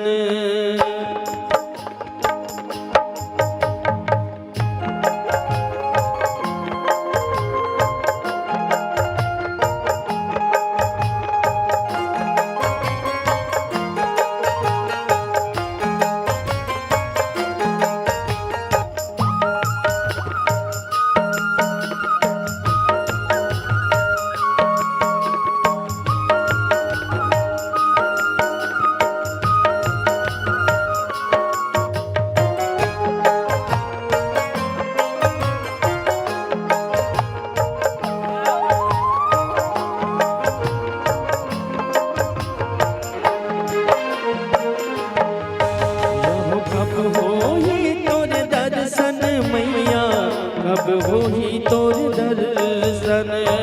कब होई तोर दर्शन मैया, कब होई तोर दर्शन। यहाँ कब होई तोर दर्शन मैया, कब होई तोर दर्शन। कब होई तोर दर्शन मैया, कब होई तोर दर्शन। यहाँ आँखें मुदाही सुवाउराही, आँखें मुदाही सुवाउराही, तब हो बेका परसन। कब होई तोर दर्शन मैया, कब होई तोर दर्शन। कब होई तोर दर्शन मैया, कब होई तोर दर्शन।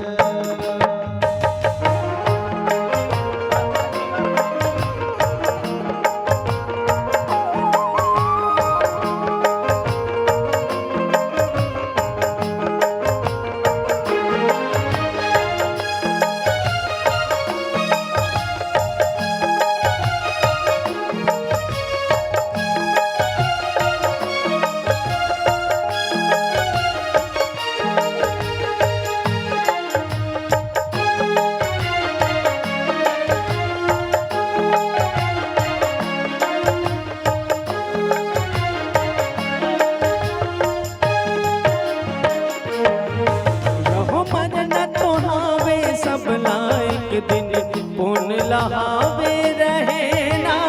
इही माटी के ओढ़ नहे दाई, इही माटी के बिछाना। माटी के बिछाना मैया, इही माटी के बिछौना। यहो मन न तोहावे सब लायक दिन, पुन लहावे रहना। इही माटी के ओढ़ नहे दाई, इही माटी के बिछौना। इही माटी के बिछौना दाई, इही माटी के बिछौना। यह संझ बिहनिया तोर माता, संझ बिहनिया तोर माता, कर तो मैं हाँ सुमिरन। कब होई तोर दर्शन मैया, कब होई तोर दर्शन। कब होई तोर दर्शन मैया, कब होई तोर दर्शन।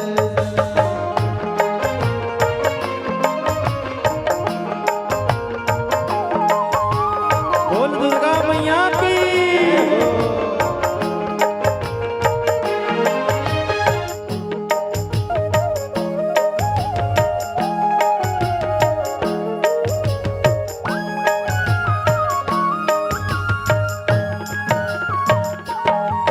यहो ये माटी के पुतरी हौदाई, माटी माँ मिल जाऊं। जब तक चलही मोर सुवासा, सेवाला तोर गाऊं। सेवाला तोर गाऊं मैया, सेवाला तोर गाऊं। यहो ये माटी के पुतरी हौदाई, माटी माँ मिल जाऊं। जब तक चलही मोर सुवासा, सेवाला तोर गाऊं। सेवाला तोर गाऊं मैया, सेवाला तोर गाऊं। यहो जियत मरत ले मोर महतारी, जियत मरत ले मोर महतारी, तोर जबर है तन मन। कब होई तोर दर्शन मैया, कब होई तोर दर्शन। कब होई तोर दर्शन मैया, कब होई तोर दर्शन। यहो कब होई तोर दर्शन मैया, कब होई तोर दर्शन। कब होई तोर दर्शन मैया, कब होई तोर दर्शन।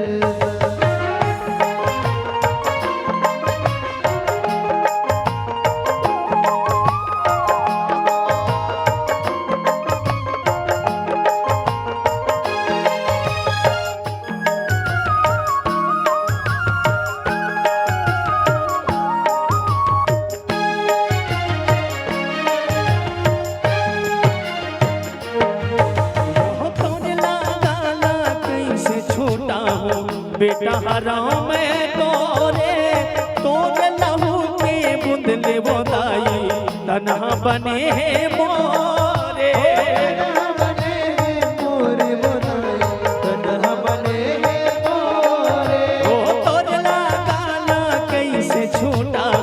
बेटा हराम मैं तोरे, तोरे लहू के बुंदले बोदाई तन्हा बने हैं मोरे।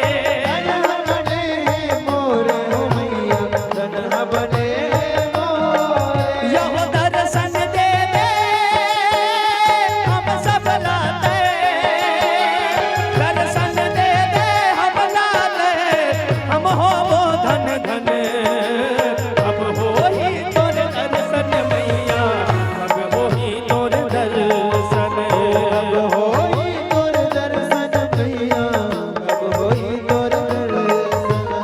अब हो ही तोर दर्शन मैया, अब हो ही तोर दर्शन। अब होई तोर दर्शन मैया, अब होई तोर दर्शन। यहो आँखि मुदाई सुबह उड़ाई, आँखि मुदाई सुबह उड़ाई, तब हो देखा दर्शन।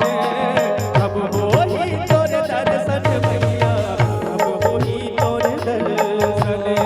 अब होई तोर दर्शन मैया, अब होई तोर दर्शन। अब हो ही तोर दर्शन मैया, अब हो ही तोर दर्शन। अब होई तोर दर्शन मैया, अब होई तोर दर्शन।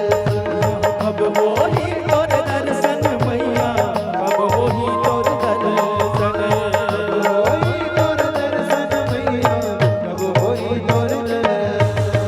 बोल चंडी मैया की राधे राधे। से मिला दे। बोलिए जगदम्बा मैया की, बोल जयकारा शेरा वाली द साचे दरबार की, आदि शक्ति भवानी की। एक बार हाथ उठा के सभी कहेंगे राधे राधे।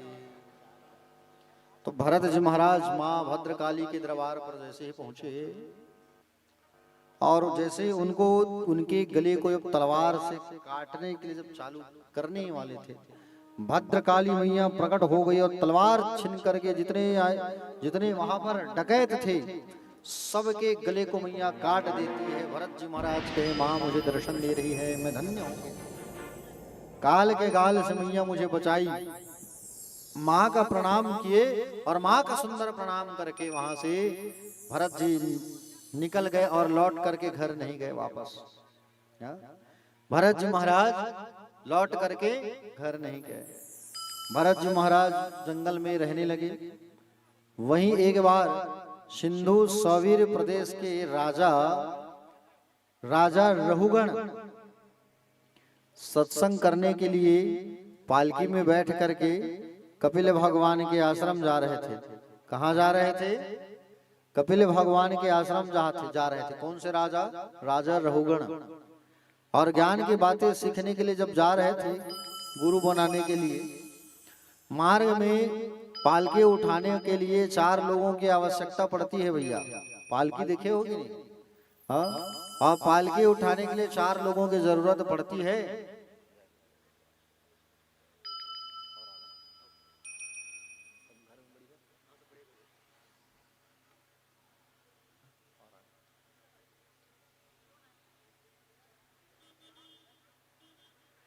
तो पालकी उठाने के लिए 4 लोगों की आवश्यकता पड़ती है ना? तो एक की तबीयत जोर से खराब हो गई पालकी उठाने वाले की, और एक व्यक्ति की जब तबीयत जोर से खराब हुई तो प्यारे भक्तगण, एक व्यक्ति की जब तबीयत जोर से खराब हुई ना, तो एक व्यक्ति की तबीयत जोर से खराब हुई तो कहे जाओ भैया पालकी उठाने के लिए किसी को पकड़ के लेके आओ। तो जंगल से भरत जी महाराज को पकड़ करके ले आए। किसको पकड़ के ले आए? भरत जी को। अब भरत जी महाराज हट्टे कट्टे, और भरत जी महाराज आए, पालकी पकड़ के चलने लगे। पालकी पकड़ के जब चलने लगे तो जैसे ही चलने लगे तो मार्ग में चींटी दिखा, कूदने लगे, दीमक दिखा, कूदने लगे। राजा जो पालकी में बैठा था उसका सिर टक टक टक टक टक टक लगने लगा। अब राजा का दिमाग खराब, और राजा का दिमाग जैसे ही खराब हुआ तो प्यारे भक्तगण, राजा जो है कहने लगा बार बार ये कौन कूद रहा है। तब कहे, बोले महाराज ये जो नया नया आया है पालके उठाने वाला वो बड़ा कूद रहा है बार बार। बोले अच्छा। झांक करके जैसे ही देखा तो हष्ट पुष्ट ताना देने लगा, अरे इस पतले व्यक्ति को क्यों लेकर के आ गए पालके उठाने के लिए, हा? ऐसी मौत मारूंगा, ऐसी दंड दूंगा, ऐसी सजा दूंगा कि भूल जाएगा। भरत जी महाराज सुनते रहे सुनते रहे। अंततः भरत जी महाराज ने कहा, महाराज राजा जी तुम दंड किसको दोगे? शरीर को, आत्मा को दंड नहीं दे सकते। आत्मा कभी मरती नहीं है। आत्मा को ना ही कोई शस्त्र काट सकता है, ना ही अग्नि जला सकती है, ना ही वायु सुखा सकती है। भरत जी महाराज जब ज्ञान की बातें करना चालू की तब देखा झांक के फिर से ये कौन है। तब कंधे में जनेऊ जो है लटका हुआ था, जनेऊ। समझ गया कि कुछ साधारण पुरुष नहीं। नीचे उतरा और उनसे ज्ञान की बातें पूछने लगा, महाराज कौन हो आप? तब उसने अपना परिचय दिया कि तुम जहां के जिस क्षेत्र के राजा हो, मैं पूरे प्रदेश का, देश का, राज्य का, खंड का राजा, भरत नाम है मेरा। अरे बाप रे, भरत चरित्र को सुन के चरणों में गिर के महाराज कपिल भगवान के आश्रम नहीं गए, भरत के पास बैठ करके ज्ञान की प्राप्ति लेने लगे। ये थे भरत जी महाराज, और इसी भरत के नाम से हमारे देश का नाम भारत पड़ा है। प्यारे समझ रहे हो ना? श्री सुखदेव जी महाराज कहने लगे राजा परीक्षित से, बोले हे राजन, आगे नरकों का वर्णन किया गया है, और आगे नरकों का वर्णन किया गया है। इस नरकों के वर्णन में नरक कहाँ है? यमराज की नगरी कहाँ है? पृथ्वी से नीचे, इस धरती से नीचे 99,000 योजन नीचे यमराज की नगरी है, संयमनीपुरी। नरकों का वर्णन किया गया। 28 प्रकार के नरक होते हैं मुख्य, समझ रहे हो ना? जो प्राणी पर संपदा का हरण कर लेता है वो प्राणी जो है तामिस्त्र नाम के नरक में जाता है, समझ रहे हो ना? जो माता पिता से ऊंचे आवाज में बात करते हैं उन्हें प्यारे भक्तगण रौरव नाम के नरक में जाना पड़ता है। घर में आए हुए अतिथियों को जो ऊंची आंखें दिखा करके डराता है वो वज्रतुंड नाम के नरक में जाता है। इसलिए भैया अतिथि का सत्कार खूब करना। अतिथि देवो भवः, अतिथि जो है भगवान के जैसे होते हैं, इसलिए अतिथि का सदैव सत्कार हमको करना चाहिए, समझ रहे हो ना? हाँ, अतिथियों से कभी ऊंचे आवाज में बात नहीं करना चाहिए। अब अतिथि आया है, मेहमान आया है, कौन आया है? अतिथि आए हैं घर में। अब पहले बार अतिथि जब आया, मेहमान जब आया तो 4-5 प्रकार का सब्जी थाली में रहेगा, है कि नहीं? मान लो जाए सगा इस तक, अब 3-4 टन सब्जी। मान लो जाए वो सगा एक रात रुक गई, पहली रात में खूब खातिरदारी, दूसरा रात रुकी तन भिनिया का अनेक ठन साग गायब, रात में कोनो रुक गए, भेजा खराब घर वाले के, ओहो रुक गया तो अत्यधिक सब महंगा हो गए। शाम हुई तन सगा वहाँ भजिया खाऊं, कहा तेल का महंगा है। जैसे दूसरा दिन वाला रात आया तो सगा के थाली से 2 सब्जी गायब, दाल भात और चटनी टमाटर का, है कि नहीं? पापड़ बिजौरी सलाद गायब।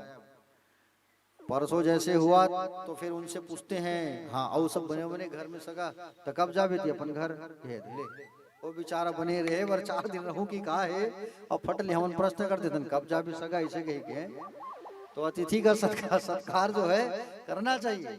हाँ? अतिथि को पूछना नहीं चाहिए, हाँ कब जाओगे ऐसा करके। प्यारे भक्तगण, कई लोगों को तो मैं देखा हूं, किसी के यहाँ चले जाओ तो पहले से सिखा पढ़ा के रखते हैं, वो महाराज को आज ही नहीं तूता वाले पहले बता दो तुम नहीं है घर में कदे भी। कई भक्तों को देखे हैं अंदर वो कमरे में घुसा रहेगा लेकिन आयत कभी भी नहीं है कि इसे की। तो अतिथि का ऐसा अतिथि से ऐसा बर्ताव नहीं करना चाहिए। अतिथि जो है भगवान के स्वरूप होते हैं। हाँ? तो अतिथियों को जो ऊंची आवाज में बात करता है, अपमान करते हैं, तो वज्रतुंड नाम के नरक में उनको गिराते हैं यम के दूत। और वहां यमराज के जो दूत होते हैं वो उनको ले जाके पटक देते हैं। बड़े बड़े गिद्ध चील जो है उनको नोच नोच के खाते हैं उनकी आंख को। समझ रहे हो नहीं? हाँ, भाई की संपत्ति को जो हरण कर लेता है, समझ रहे हो नहीं, वो चमगादड़ की योनि उनको मिलती है। समझ रहे हो नहीं? हाँ, मनुष्य जो है बहुत अच्छा बनाया है भगवान ने। आंख है, कान है, मुंह है, हाथ है, पैर है। लेकिन ये चमगादड़ जो होता है ना, इसको भगवान ने ऐसा बनाया है कि इसका मल द्वार नहीं होता, याद रखना। चमगादड़ जो है, समझ रहे हो नहीं, जिधर से खाता है उधरी से ही मल निकालता है ये चमगादड़ जो है। समझ रहे हो कि नहीं? हाँ, भगवान ने देखो कितना अच्छा हम लोगों को बनाया है। सुंदर आंख है, सुंदर कान है, सुंदर नाक है कि नहीं? मान लो जाए नाक को भगवान इधर कर देते तो कैसे दिखते हम लोग? सोचो आप, है? नाक को अगर इधर रख देते भगवान जो है, तो क्या हमको चश्मा पहनते बनता है? भगवान जाना थे कलयुग में सबकी आंखें कमजोर हो ही 40 साल के बाद। सब लोग चश्मा पहनना है, ऐसे कि भगवान नाक ला बिल्कुल सेंटर में रखे, चश्मा पहन सके, है कि नहीं? भगवान को मालूम था 2020-21 में कोविड आएगा, कोरोना, सबको मास्क पहनना है। तो मास्क पहनेंगे तो कैसे पहनेंगे? कान रही तब तो मास्क पहनेंगे, कान में अरज ही धागा है कि नहीं? चश्मा पहनेंगे तो कान में अरजेगा वो, और कान नहीं होगा, नाक नहीं होगा, चश्मा मास्क पहन सकते होगा? तुम बताओ। आज कथा सुन सकते नहीं, मेरा निपट जा रहे थे आपो मना महू। तो भगवान जो बनाया है वो सही बनाया है। समझ रहे हो नहीं? हाँ, कलयुग के लोग जो है earphone, headphone, buds, neck band लगा के गाना सुनेंगे, भजन सुनेंगे, कहीं भगवान कान न बनाए तो कान में से खोचे रहते नहीं। मोबाइल चलाइए मना देखे हो नहीं? हाँ, मोबाइल फोन का बहुत उपयोग होगा, मोबाइल में सब बात करेंगे, कलयुग वाले करके भगवान कान बनाए, ओकरे पर बना है कान ला, मोबाइल में बात करे बर्तन भजन सुनने पर बना है? भगवान बनाता है, अच्छा बनाता है। समझ रहे हो नहीं? हाँ, वो दे हमारे देखा तो नहीं, वही बैठे संगीत वाले कान में खोचे है, जाना तो भगवान है। कान में निकाह के भजन सुनेंगे करके, बेचारा भजन सुना तो तैयारी करत कते भजन लगाऊं ऐसे की। बोलो भक्त वत्सल भगवान की। लेकिन ज्यादा सुनना भी खतरनाक है। हाँ, ये कान को खराब करने वाला चीज है ये। समझ रहे हो नहीं? बोलो भक्त वत्सल भगवान की।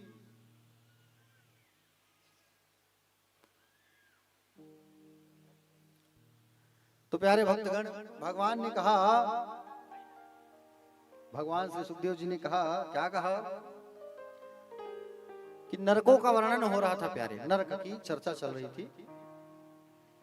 जो व्यक्ति जो है पर संपदा का हरण कर लेता है, उनको तामिस्त्र नाम के नरक में जाया जाता है। जो व्यक्ति मांस खाते हैं, उनको कुंभी पाक नाम के नरक में ले जाया जाता है। इसलिए मांस नहीं खाना कभी, ठीक है नहीं? कौन कौन खाते हो? हाथ उठाओ जरा एक बार, नरदहा वाले मन, ईमानदारी से बताओ। हाँ, देखे दाई मन मस्त हाथ उठाते, पाछू वाले मन घलो उठाते। हाँ, ये नूनी घलो हाथ उठाते हो दे बने लगते नूनी। कौन सा मसाला डालता बनातास नहीं थे? एक आध बार वही पिंक वाले कहा था, पिंक चुनरी रखे थे। अच्छा, कौन सा मसाला डालती है बेटा? MDH की, एवरेस्ट की, 1 रुपए घरकुल में काम चल जाते।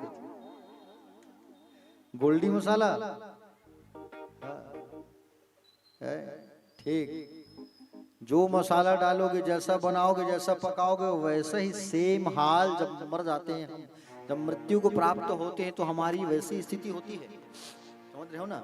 हमको कुंभी पाक नाम के नरक में ले जाते हैं यम के दूत, और वहां बड़ा सा कढ़ाई होता है, और उस कढ़ाई में ले जा करके हमको पटक देते हैं। ठीक, जिस जीव को मार करके खाए हो, ध्यान से सुनो खाने वाले लोग, जिस जीव को मार करके खाए हो उस जीव के शरीर में जितना रोम रहता है उतने रोम उतने 1000 वर्ष तक तुमको गरम गरम तेल में तड़पना पड़ता है। इसलिए कभी मांस मत खाना भैया, ठीक है ना। हाँ, तो भाई की संपत्ति को कभी नहीं छीनना। हाँ, समझ रहे हो ना। हाँ, भाई की संपत्ति को छीने तो चमगादड़ बनना पड़ेगा, किसी के अधिकार को छीनोगे तो नर्क में जाना पड़ेगा। समझ रहे हो ना। हाँ, बहन का अधिकार है तो वहां बहन को सुंदर उनका अधिकार प्राप्त कराओ। मान लो घर में बच्चा हुआ पहली बार तो काजल लगाने का नियम किसका होता है? बहन का होता है। तो बहन का भी अधिकार मत छीनो है, और बहन का अधिकार छीने तो फिर जगन्नाथपुरी जाना पड़ेगा। और जगन्नाथपुरी कहीं चले गए तो वहां जाके प्रायश्चित करना पड़ेगा। क्या प्रायश्चित करना पड़ेगा? बोलो, हे भगवान, भाई बहन का प्रेम जो है हमेशा बना रहे भगवान। ऐसा सुंदर, समझ रहे हो ना। हाँ, भारत में केवल एक ही स्थान है जहाँ भाई बहन का मंदिर है, जगन्नाथ जी का। बलभद्र जगन्नाथ जी और सुभद्रा देवी, समझ रहे हो ना। तो वहां जाके प्रायश्चित करना पड़ता है प्यारे। आगे बताया गया है प्यारे भक्तगण,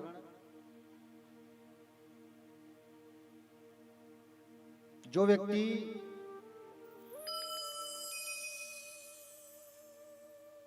कथा नहीं सुनता भगवान के पंडाल में आकर के, उनको प्यारे भक्तगण कुत्ते का जन्म मिलता है। ये जो कान है और इस कान में हरि की कथा ना पड़े तो वो कौन सा जन्म लेके आते हैं? कुत्ते की योनि में उनको जन्म लेकर के आना पड़ता है। समझ रहे हो नहीं। हाँ, वो एक तो गीत है मुझे याद आ रहा है। कौन सा गीत है? हमारे छत्तीसगढ़ में चलता है जिसको देवार गीत कहा जाता है। देवार गीत कहा जाता है। कौन सा गीत कहते हैं? म्यूजिक थोड़ा बजाओ बेटा। हरी हरी हरी हरी हरी वाला। हाँ, म्यूजिक बजाओ थोड़ा, उसमें मैं थोड़ा सा आपको गा के बता रहा हूँ। चलो,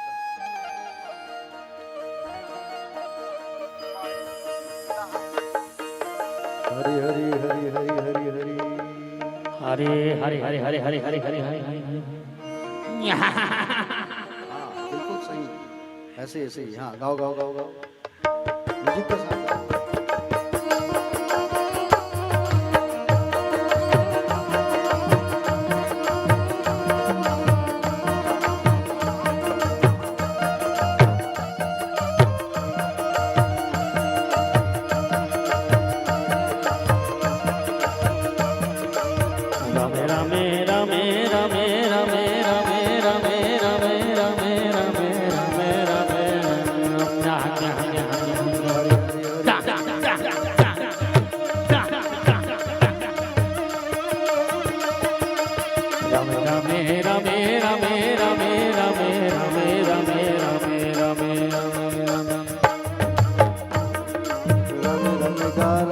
भैया राम राम गा राम राम गा राम गा भैया राम है राम है राम राम राम गा भैया राम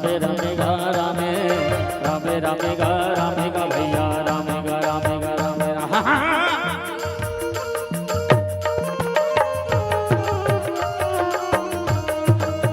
जो लोग भगवान की कथा नहीं सुनते उनके लिए सब जाएगा सुनना।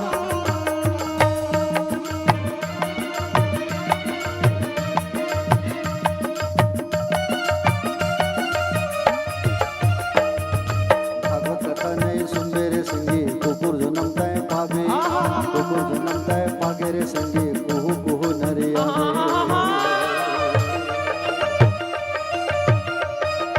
राम राम गा भैया राम गा राम गा भैया राम हरि हरि हरि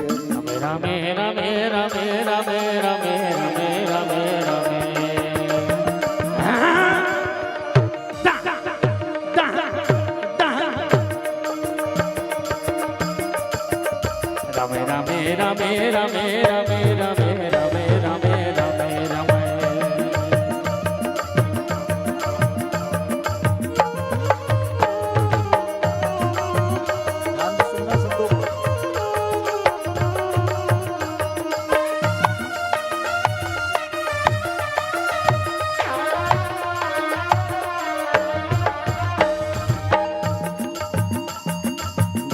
कथा नहीं सुन मेरे संगी कुकुर जन्म लेके आवे, संगी कुकुर जन्म लेके आवे, तहा गली गली नर आवे।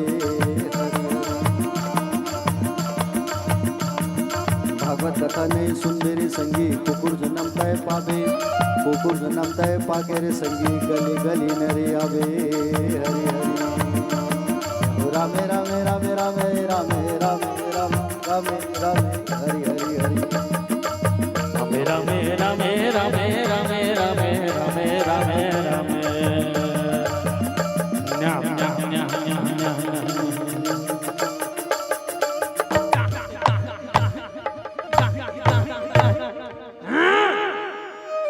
बताना वत्सल भगवान की राधे राधे। तो क्या बताया गया? भागवत कथा ने सुन मेरे संगी कुकुर जन्म तय पावे, और कुकुर जन्म ना तय पाके रे संगी गली गली नरियावे। तो भागवत कथा जब होते तो बिल्कुल सुनना चाहिए दाई हो, ठीक है नहीं? ऐसे जन कहो कि वाह ओहिच महाराज के हुआ थे, बार बार ओहिच ओहिच कथल कतेक सुनबो है, बार बार ओहिच ओहिच कथल ले सुनन, ऐसा कभी मत कहना।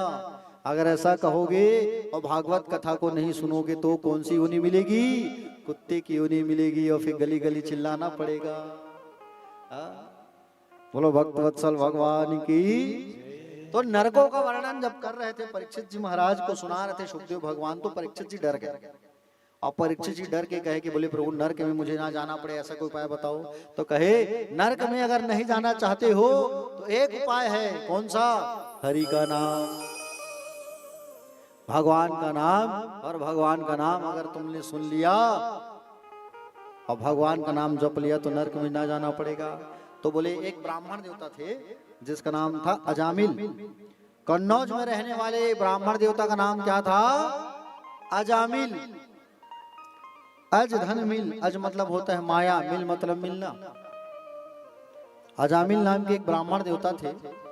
अब वेद कर्म में निपुण थे, पूजा पाठ करते थे, लेकिन एक बार जंगल जा रहे थे और समिधा तोड़ के लाने के लिए जब जा रहे थे, उसी समय प्यारे भक्तगण उनकी नजर एक गणिका पर पड़ा, वैश्या पर, और उस वैश्या को लेकर वो भाग गए और भाग करके प्यारे उनसे शादी कर लिया, उनके साथ रहने लगे अजामिल जो है।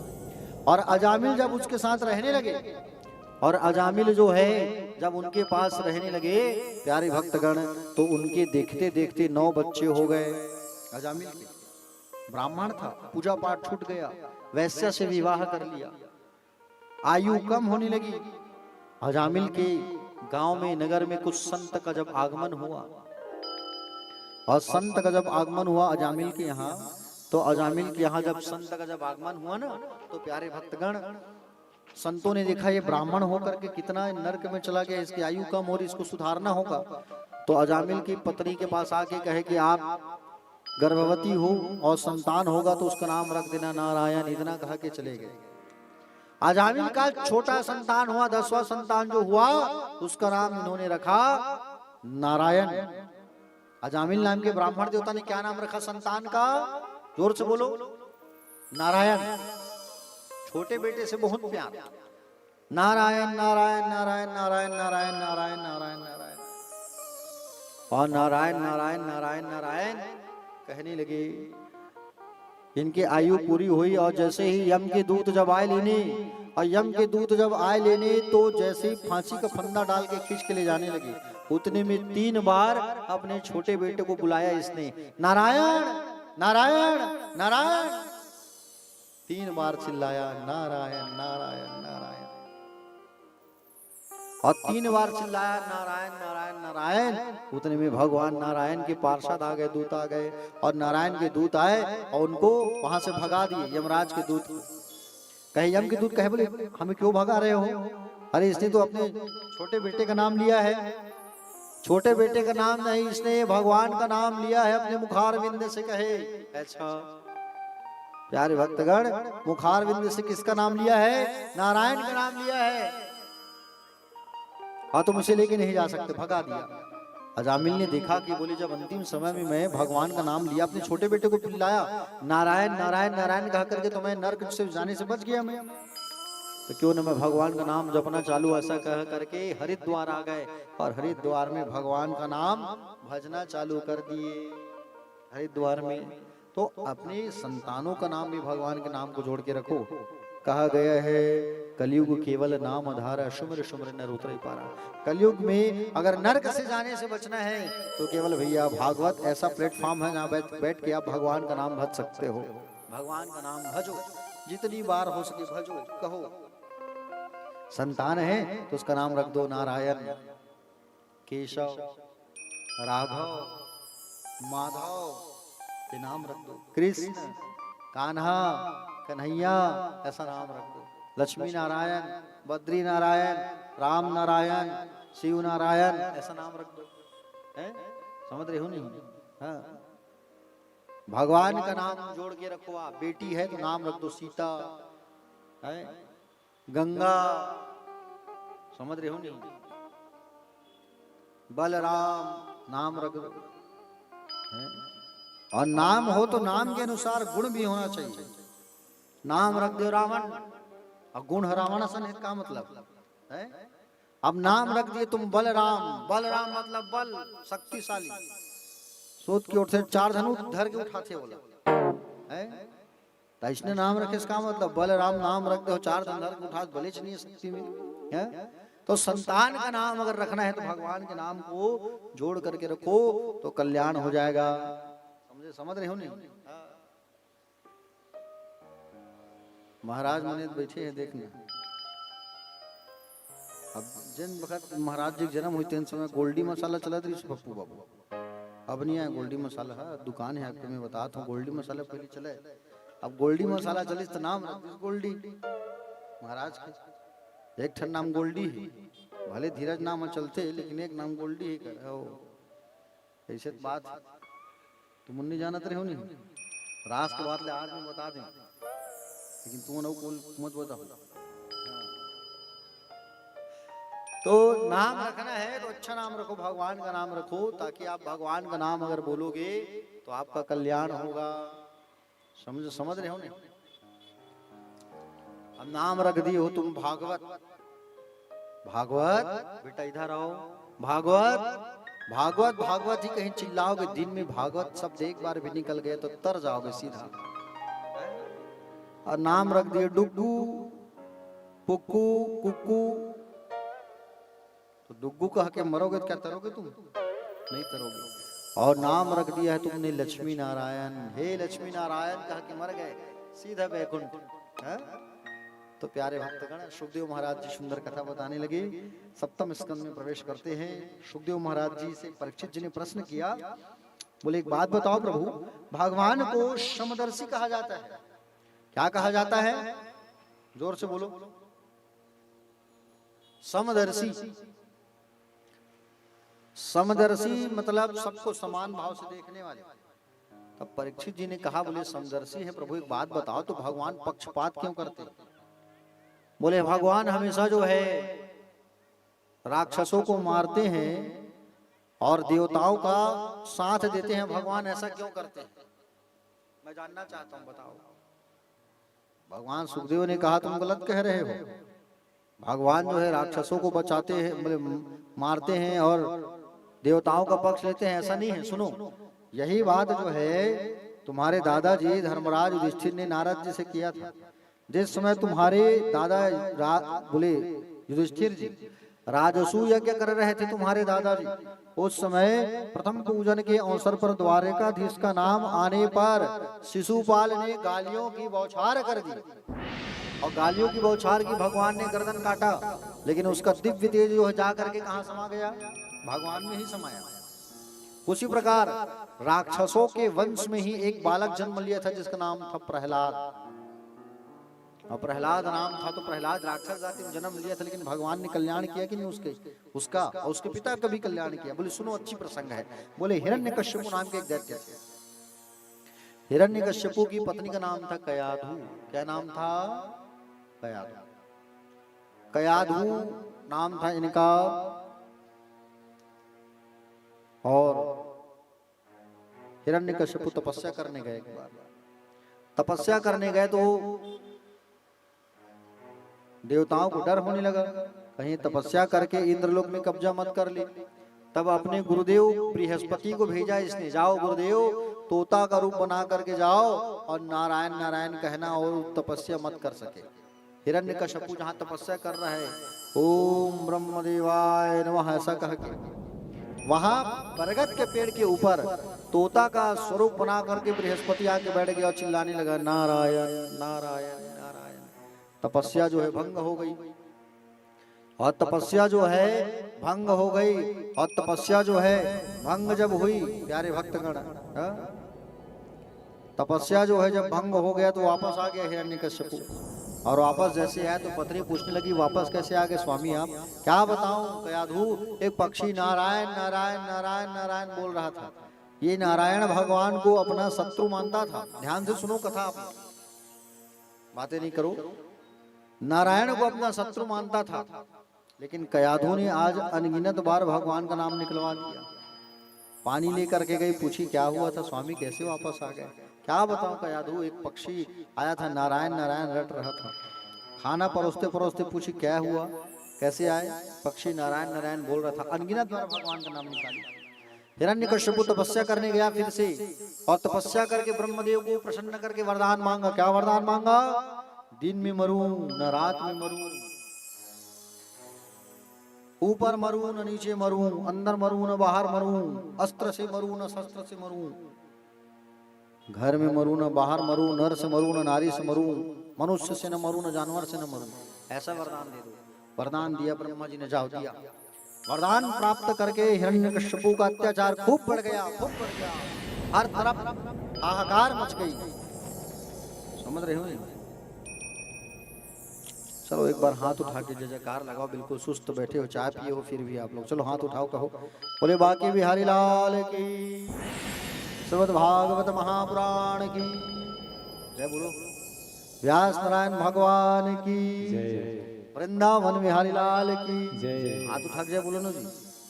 वृंदावन बिहारी लाल की जय, सदगुरुदेव भगवान की जय, गोविंद भगवान की जय, राजा रामचंद्र भगवान की जय, वीर बलवंत हनुमंत लला की जय, हिरण्यकश्यपु भगवान की। वाह, हिरण्यकश्यपु भगवान की जय कहा था। जय, ध्यान कहाँ है तुम्हारे मन के? है? अरे मैं है जानबूझ के बोला था, समझे नहीं? काकर काकर ध्यान है कथम है नहीं, इसी की जानबूझ के कहा था मैं। सबे सभी जय कहा था। अभी माँ एक से मुझे पता चल गया कि ककरो ध्यान है नहीं ये कथा में। मुला तो ऐसे लगा था मैं कैमरल सुनावा तो वही मुझसे होता है, तो ऐसे लगा था ओकरे होती देख देख के बेचारा हुई सुनते कथा ले। बाकी उनके ध्यान ही नहीं है। तो चाय में ध्यान नित कौन आवत कौन जावत है नहीं। दूठ नरियर हम ले लेते, नरियर भारी मंगा है महाराजे में ले लेते है, तो चिल्लर दे तो पैसा बांटना है, चला तो है नहीं। ध्यान है ककरो नहीं कथा में, ध्यान कथा में रखो माता जी लोग। अरे ऐसा मौका जो है बार बार थोड़ी आएगा। फिर से भागवत कथा कहने में आऊंगा क्या है? फिर ऐसा मौका आएगा क्या? ऐसा मौका बार बार नहीं मिलता है? समझ रहे हो नहीं? भगवान का सत्संग करने का, संकीर्तन करने का मौका जो है बार बार नहीं मिलता। तो ध्यान से सुनो, थोड़ा सा बचा है कथा। हाँ, तो कहाँ पहुंचे थे कथा में? कहाँ पहुंचे रिंदाई? ये दे हो गए नहीं है। अब तुम भुला के मुंह भुला जाऊं तो गड़बड़ हो ही नहीं। तो हिरण्यकश्यपु जो है तपस्या करने गए थे और वरदान प्राप्त करके आए, और इसका अत्याचार खूब बढ़ गया, और इसने अपने नाम का पाठशाला खोल लिया, हिरण्यकश्यपु दानव विश्वविद्यालय। अपने नाम का पाठशाला खोला इसने, विद्यालय। समझ रहे हो नहीं? अपने नाम का पाठशाला खोल लिया है, और वहां संडा और मर्क को, शुक्राचार्य के बेटों को नियुक्त कर दिया। बोले हमारे नाम का आसुरी विद्या पढ़ाई करवाना, ऐसा। और आसुरी विद्या का पढ़ाई होने लगा। समझ रहे होंगे? अपने बेटे, 4 बेटे थे हिरण्यकश्यपु के, अहलाद, अनुलाद, सलाद और प्रहलाद। चारों को भर्ती कर दिया, जाओ वहीं पढ़ना। गर्मी का छुट्टी लगा एक बार, जैसे ही गर्मी का छुट्टी लगाए बाहर तो प्रहलाद जी आए। प्रहलाद जी बहुत बड़े भक्त थे भगवान के, समझ रहे हो ना? और जब प्रहलाद जी आए गर्मी की छुट्टी में तो प्यारे भक्तगण संडमर्क जी प्रहलाद को घर लेकर के आए। माता का यादव ने सुंदर तैयार करके उनको हिरण्यकश्यपु के पास भेजा, जा पिता के पास। हिरण्यकश्यपु ने पूछा, बेटा कौन सी बातें सीखे हो तुम, कौन सी अच्छी अच्छी बातें सीखो हो, बताओ।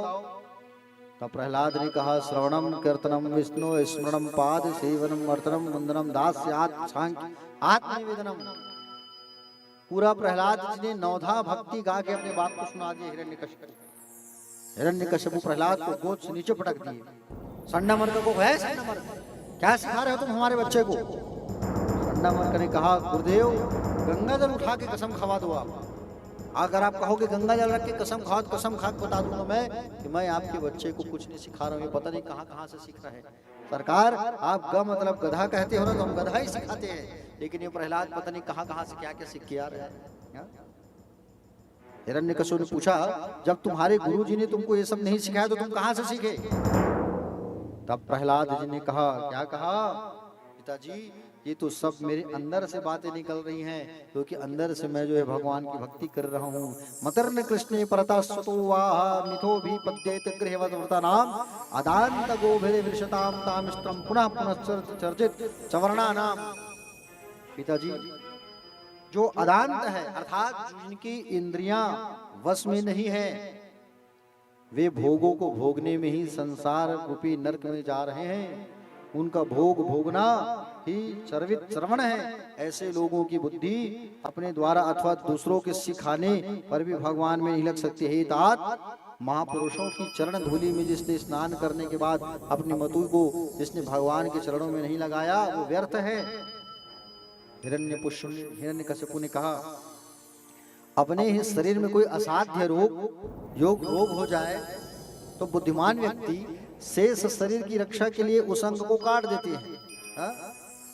और तुम अगर ऐसी भावना रखते हो, नौधा भक्ति सिखा रहे हो, मुंह से नारायण नारायण बोल रहे हो तुम, तो आज मैं तुम्हें अगर काट के भी फेंक दूंगा तो 3 बेटे मेरे पास है, मैं तो सुख से रहूंगा, तुम मेरे शत्रु का नाम ले रहे हो। ऐ सिपाहियों, गिरो, पकड़ो, मारो, सजाओ, मौत के घाट उतार दो, जाओ।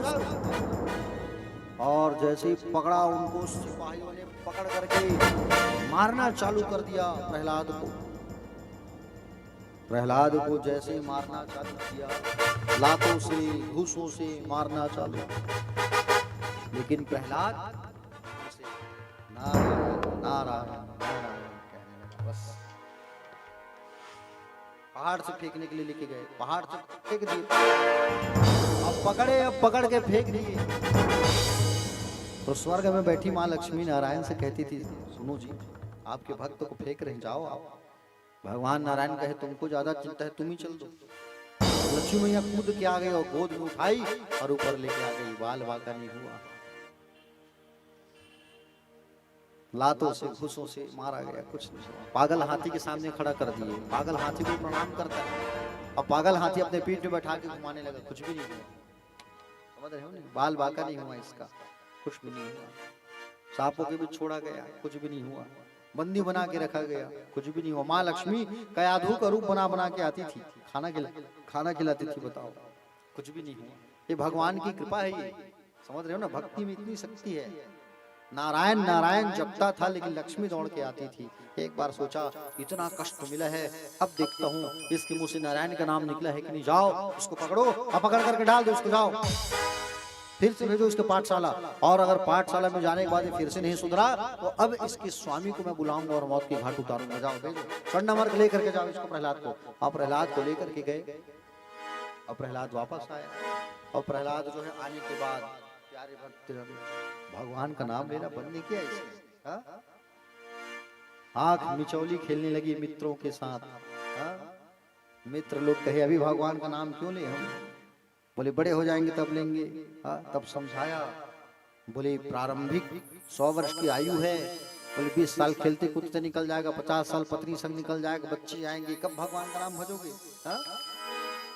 जीवन ऐसे ही बीत जाएगा, इसलिए मिल करके तुम सब मेरे साथ गाओ। ऐसा भक्त प्रहलाद पाठशाला में आए और पाठशाला में आकर के संकीर्तन करा रहे हैं सबको मिल करके नारायण के नाम का। आओ हम सब भी संकीर्तन करते हैं।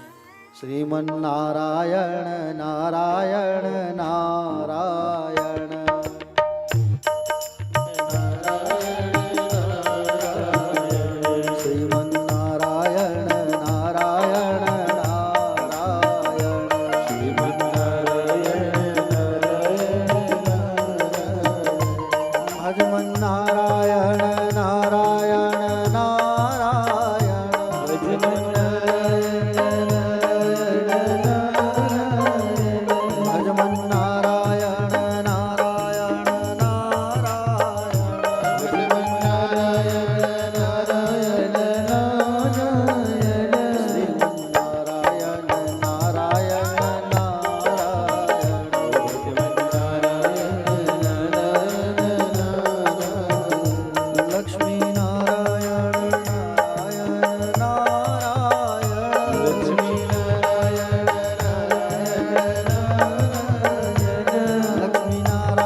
भक्त प्रहलाद जो है आया और सबको नारायण के नाम का उच्चारण करना सिखाया।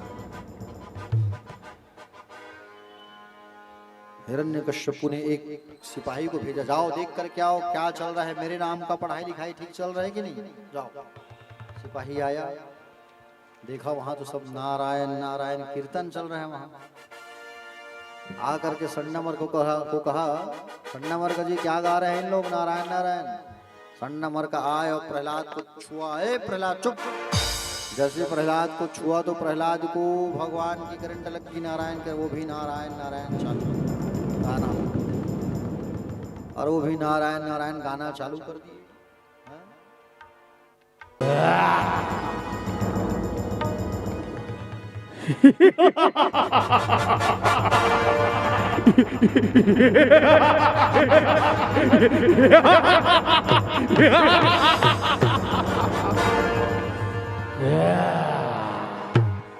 प्रहलाद क्या बोल रहा था रे तू कि कण कण में भगवान है, कण कण में भगवान है। हाँ मूर्ख, तू ये क्यों भूल गया, तू ये क्यों भूल गया कि तीनों लोक में मेरा डंका बजता है। यक्ष किन्नर गंधर्व सब मेरे ही चरण दबाते हैं।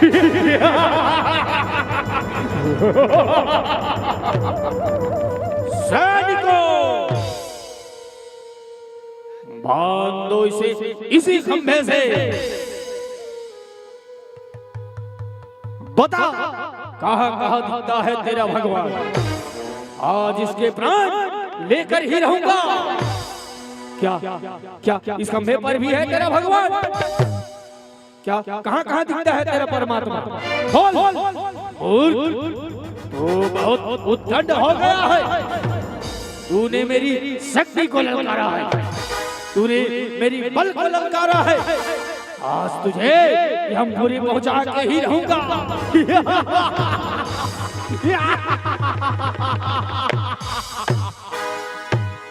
अब मैं तेरा काल बनकर तुझे धूल में मिलाता हूं।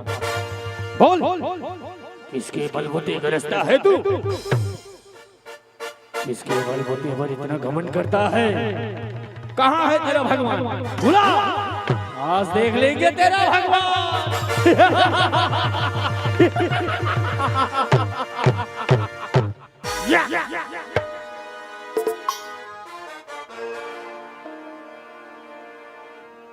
हिरण्यकश्यपु जैसे दहाड़ लगाते हुए आया, पूछा बता तू किसके बल पर नारायण की भक्ति का प्रचार कर रहा है? प्रहलाद ने कहा ना केवलम भवतस्राजन सवेवलम परिणाम चाप्रेषाम परे वरेमी स्त्रजंगमा ये ब्रह्मादीन वंशा पड़ता। राजन, तुम्हें तथा समस्त बलवानों के बल देने वाले ब्रह्मादिक देवता जिनके वश में है, मैं उन्हीं नारायण के बल से भक्ति का प्रचार कर रहा हूँ। अच्छा, कहाँ है तेरा भगवान? प्रहलाद जी कहे, कहाँ नहीं है मेरा भगवान। वासो यदि स सर्वत्र कस्मात् स्तंभे न दृश्यते। प्रहलाद जी ने कहा, पिताजी मुझे दिख रहे हैं उस खंभे में। अच्छा, क्या इस खंभे में है तेरे नारायण? बोले, मुझे दिख रहे हैं इस खंभे में है। हिरण्यकशिपु आया खंभे की ओर, हिरण्यकशिपु आया खंभे की ओर, और खंभे की ओर आकर के जैसे कान लगाया, और कान लगा करके जोर से सुना, गड़गड़ गड़गड़ जोर से बिना तलवार को प्रहार करके ही खंभा को तोड़ करके खंभा को, खंभे से भगवान नरसिंह प्रकट हो गए और उनका युद्ध होने लगा। हिरण्यकशिपु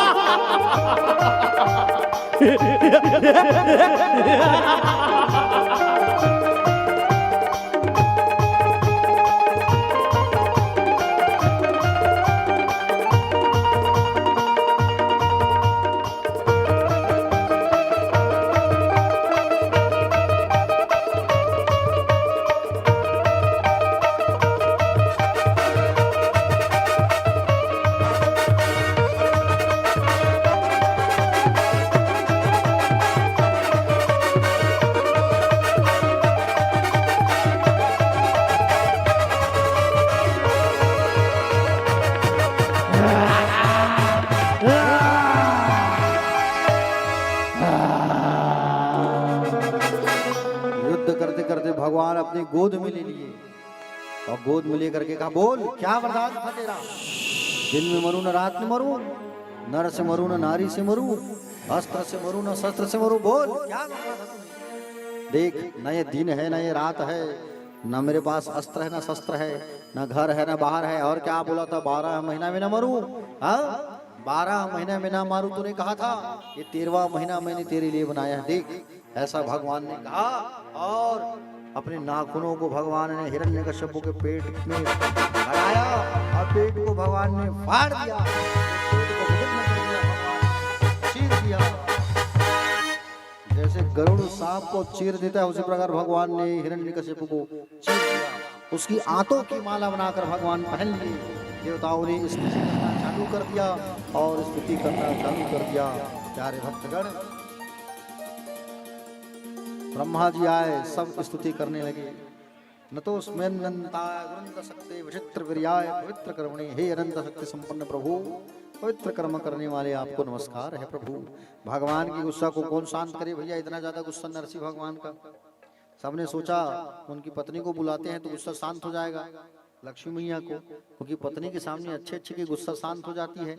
लक्ष्मी मैया जैसे आई और उतने में हिरण्यकशिपु तो मर गया था। भगवान नरसिंह ने जोर से चिल्लाया, दहाड़ लगाया, तो लक्ष्मी मैया भी डर के भाग गई। प्रहलाद सामने आए, प्रहलाद चरणों में गिर गए, चरणों में झुक के प्रणाम करने लगे। प्रणाम जब करने लगे तो सिर को भगवान सलाहने लगे, और सिर को भगवान सलाहते हुए जैसे सलाह रहे थे उठाए, और प्रहलाद ने सुंदर कहा, हे प्रभु आप यक्ष गंधर्व देवगण बोले किसी की स्तुति से प्रसन्न नहीं होते आप। देवता मुनि, देवताओं की मति तो शुद्ध होती है, और मैं तो राक्षस जाति में उत्पन्न बालक हूँ, मुझसे कैसे प्रसन्न होंगे आप? हे प्रभु मैं जानता हूँ कि धन कुलीनता तपस्या विद्या ओज तेज प्रभाव बल आदि से आप संतुष्ट नहीं होते, आप सिर्फ भक्ति से प्रसन्न होते हैं। हे प्रभु, आज जो मुझ राक्षस जाति में उत्पन्न इस राजकुमार को जो प्राप्त हुआ है, वो सौभाग्य किसी को नहीं दिया आपने। हे प्रभु अपना आशीर्वाद बना रखो। भगवान ने कहा, प्रहलाद बोले मुझसे डर नहीं लग रहा है? प्रहलाद ने कहा, जंगल में शेर दहाड़ता है ना, तो उसके साथ उसका बच्चा भी होता है, वो डरता नहीं, तो मुझे डर कैसा? सुंदर भगवान ने कहा, वरदान मांगो बेटा। प्रहलाद ने कहा, बोले प्रभु मांगने की कभी आदत मेरे पे मत आए, मुझे मत आए, बस आपकी भक्ति चाहिए मुझे। भगवान ने कहा, तेरे जैसा वैष्णव का जन्म जिस घर में होता है उसकी 21 पीढ़ियां तर जाती है। जाओ, मेरा आशीर्वाद है बेटा, एक मनवंतर तक राज्य करने के बाद तुम जो है मेरे धाम प्राप्त हो जाओगे। सुंदर भगवान ने आशीर्वाद दिया भक्त प्रहलाद को। बोलो भक्तवत्सल भगवान की। भगवान ने भक्त प्रहलाद को सुंदर आशीर्वाद दे दिया। और भगवान खंभे से प्रकट हो गए। प्रहलाद जी ने सुंदर भगवान को खंभे से प्रकट किया, केवल मुंह से नारायण शब्द उच्चारण करके। आप भी अपने बच्चों को ध्रुव के जैसा, प्रहलाद के जैसा बनाओ, ठीक है। कल हम लोग जो है वामन अवतार की कथा सुनेंगे, समुद्र मंथन होगा, और कल राम अवतार होगा और कृष्ण अवतार होगा, ठीक है। कल कृष्ण जन्म होगा और कल हमारे पप्पू बाबू जी के संतान का सुंदर जन्मदिन भी है, तो उनका कल छठी का महोत्सव भी है। तो कृष्ण जन्म और आनंद उत्सव जो है, छठी महोत्सव भी कल मनाया जाएगा। तो आप सब सुंदर दर्शन कर रहे हैं भगवान नरसिंह जी का, भक्त प्रहलाद का। आइए आज की वाणी को यही विश्राम करते हैं और आरती की ओर प्रस्थान करते हैं। बोलिए भक्तवत्सल भगवान की। अपने अपने स्थान में सब खड़े हो जाइए। आइए भगवान के सुंदर आरती पूजा करते हैं। आप लोग जो है भगवान को माला पहना दो, नरसिंह भगवान को पुष्पमाला पहनाओ, पुष्पमाला से स्वागत करो भगवान का, और आरती वगैरह जो है सब तैयार कर लीजिए। बोलो भक्तवत्सल भगवान की जय।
गाओ मेरे प्रभु की आरती कीजे नरसिंह कुंवर की आरती कीजे नरसिंह कुंवर की वेद विमल यश गाओ मेरे प्रभु की वेद विमल यश गाओ मेरे प्रभु की आरती कीजे नरसिंह कुंवर की आरती कीजे नरसिंह कुंवर की वेद विमल यश गाओ मेरे प्रभु की वेद विमल यश गाओ मेरे प्रभु की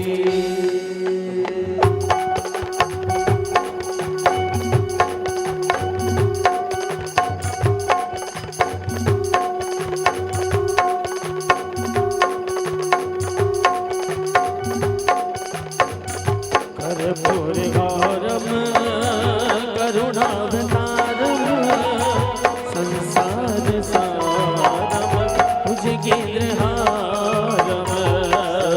वसंतम हृदयारविंदे नमः भवानी सहितं नमामि मंत्रमाला तुलनाय काले कपाल माला कितने से खराए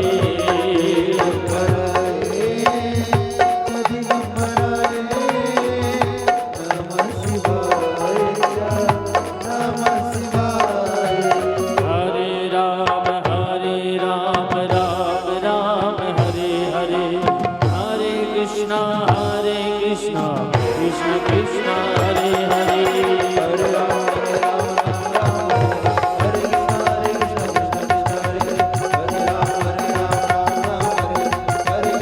कृष्णा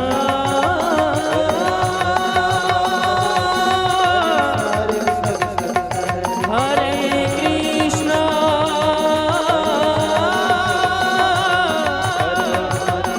हरे हरे हरे कृष्णा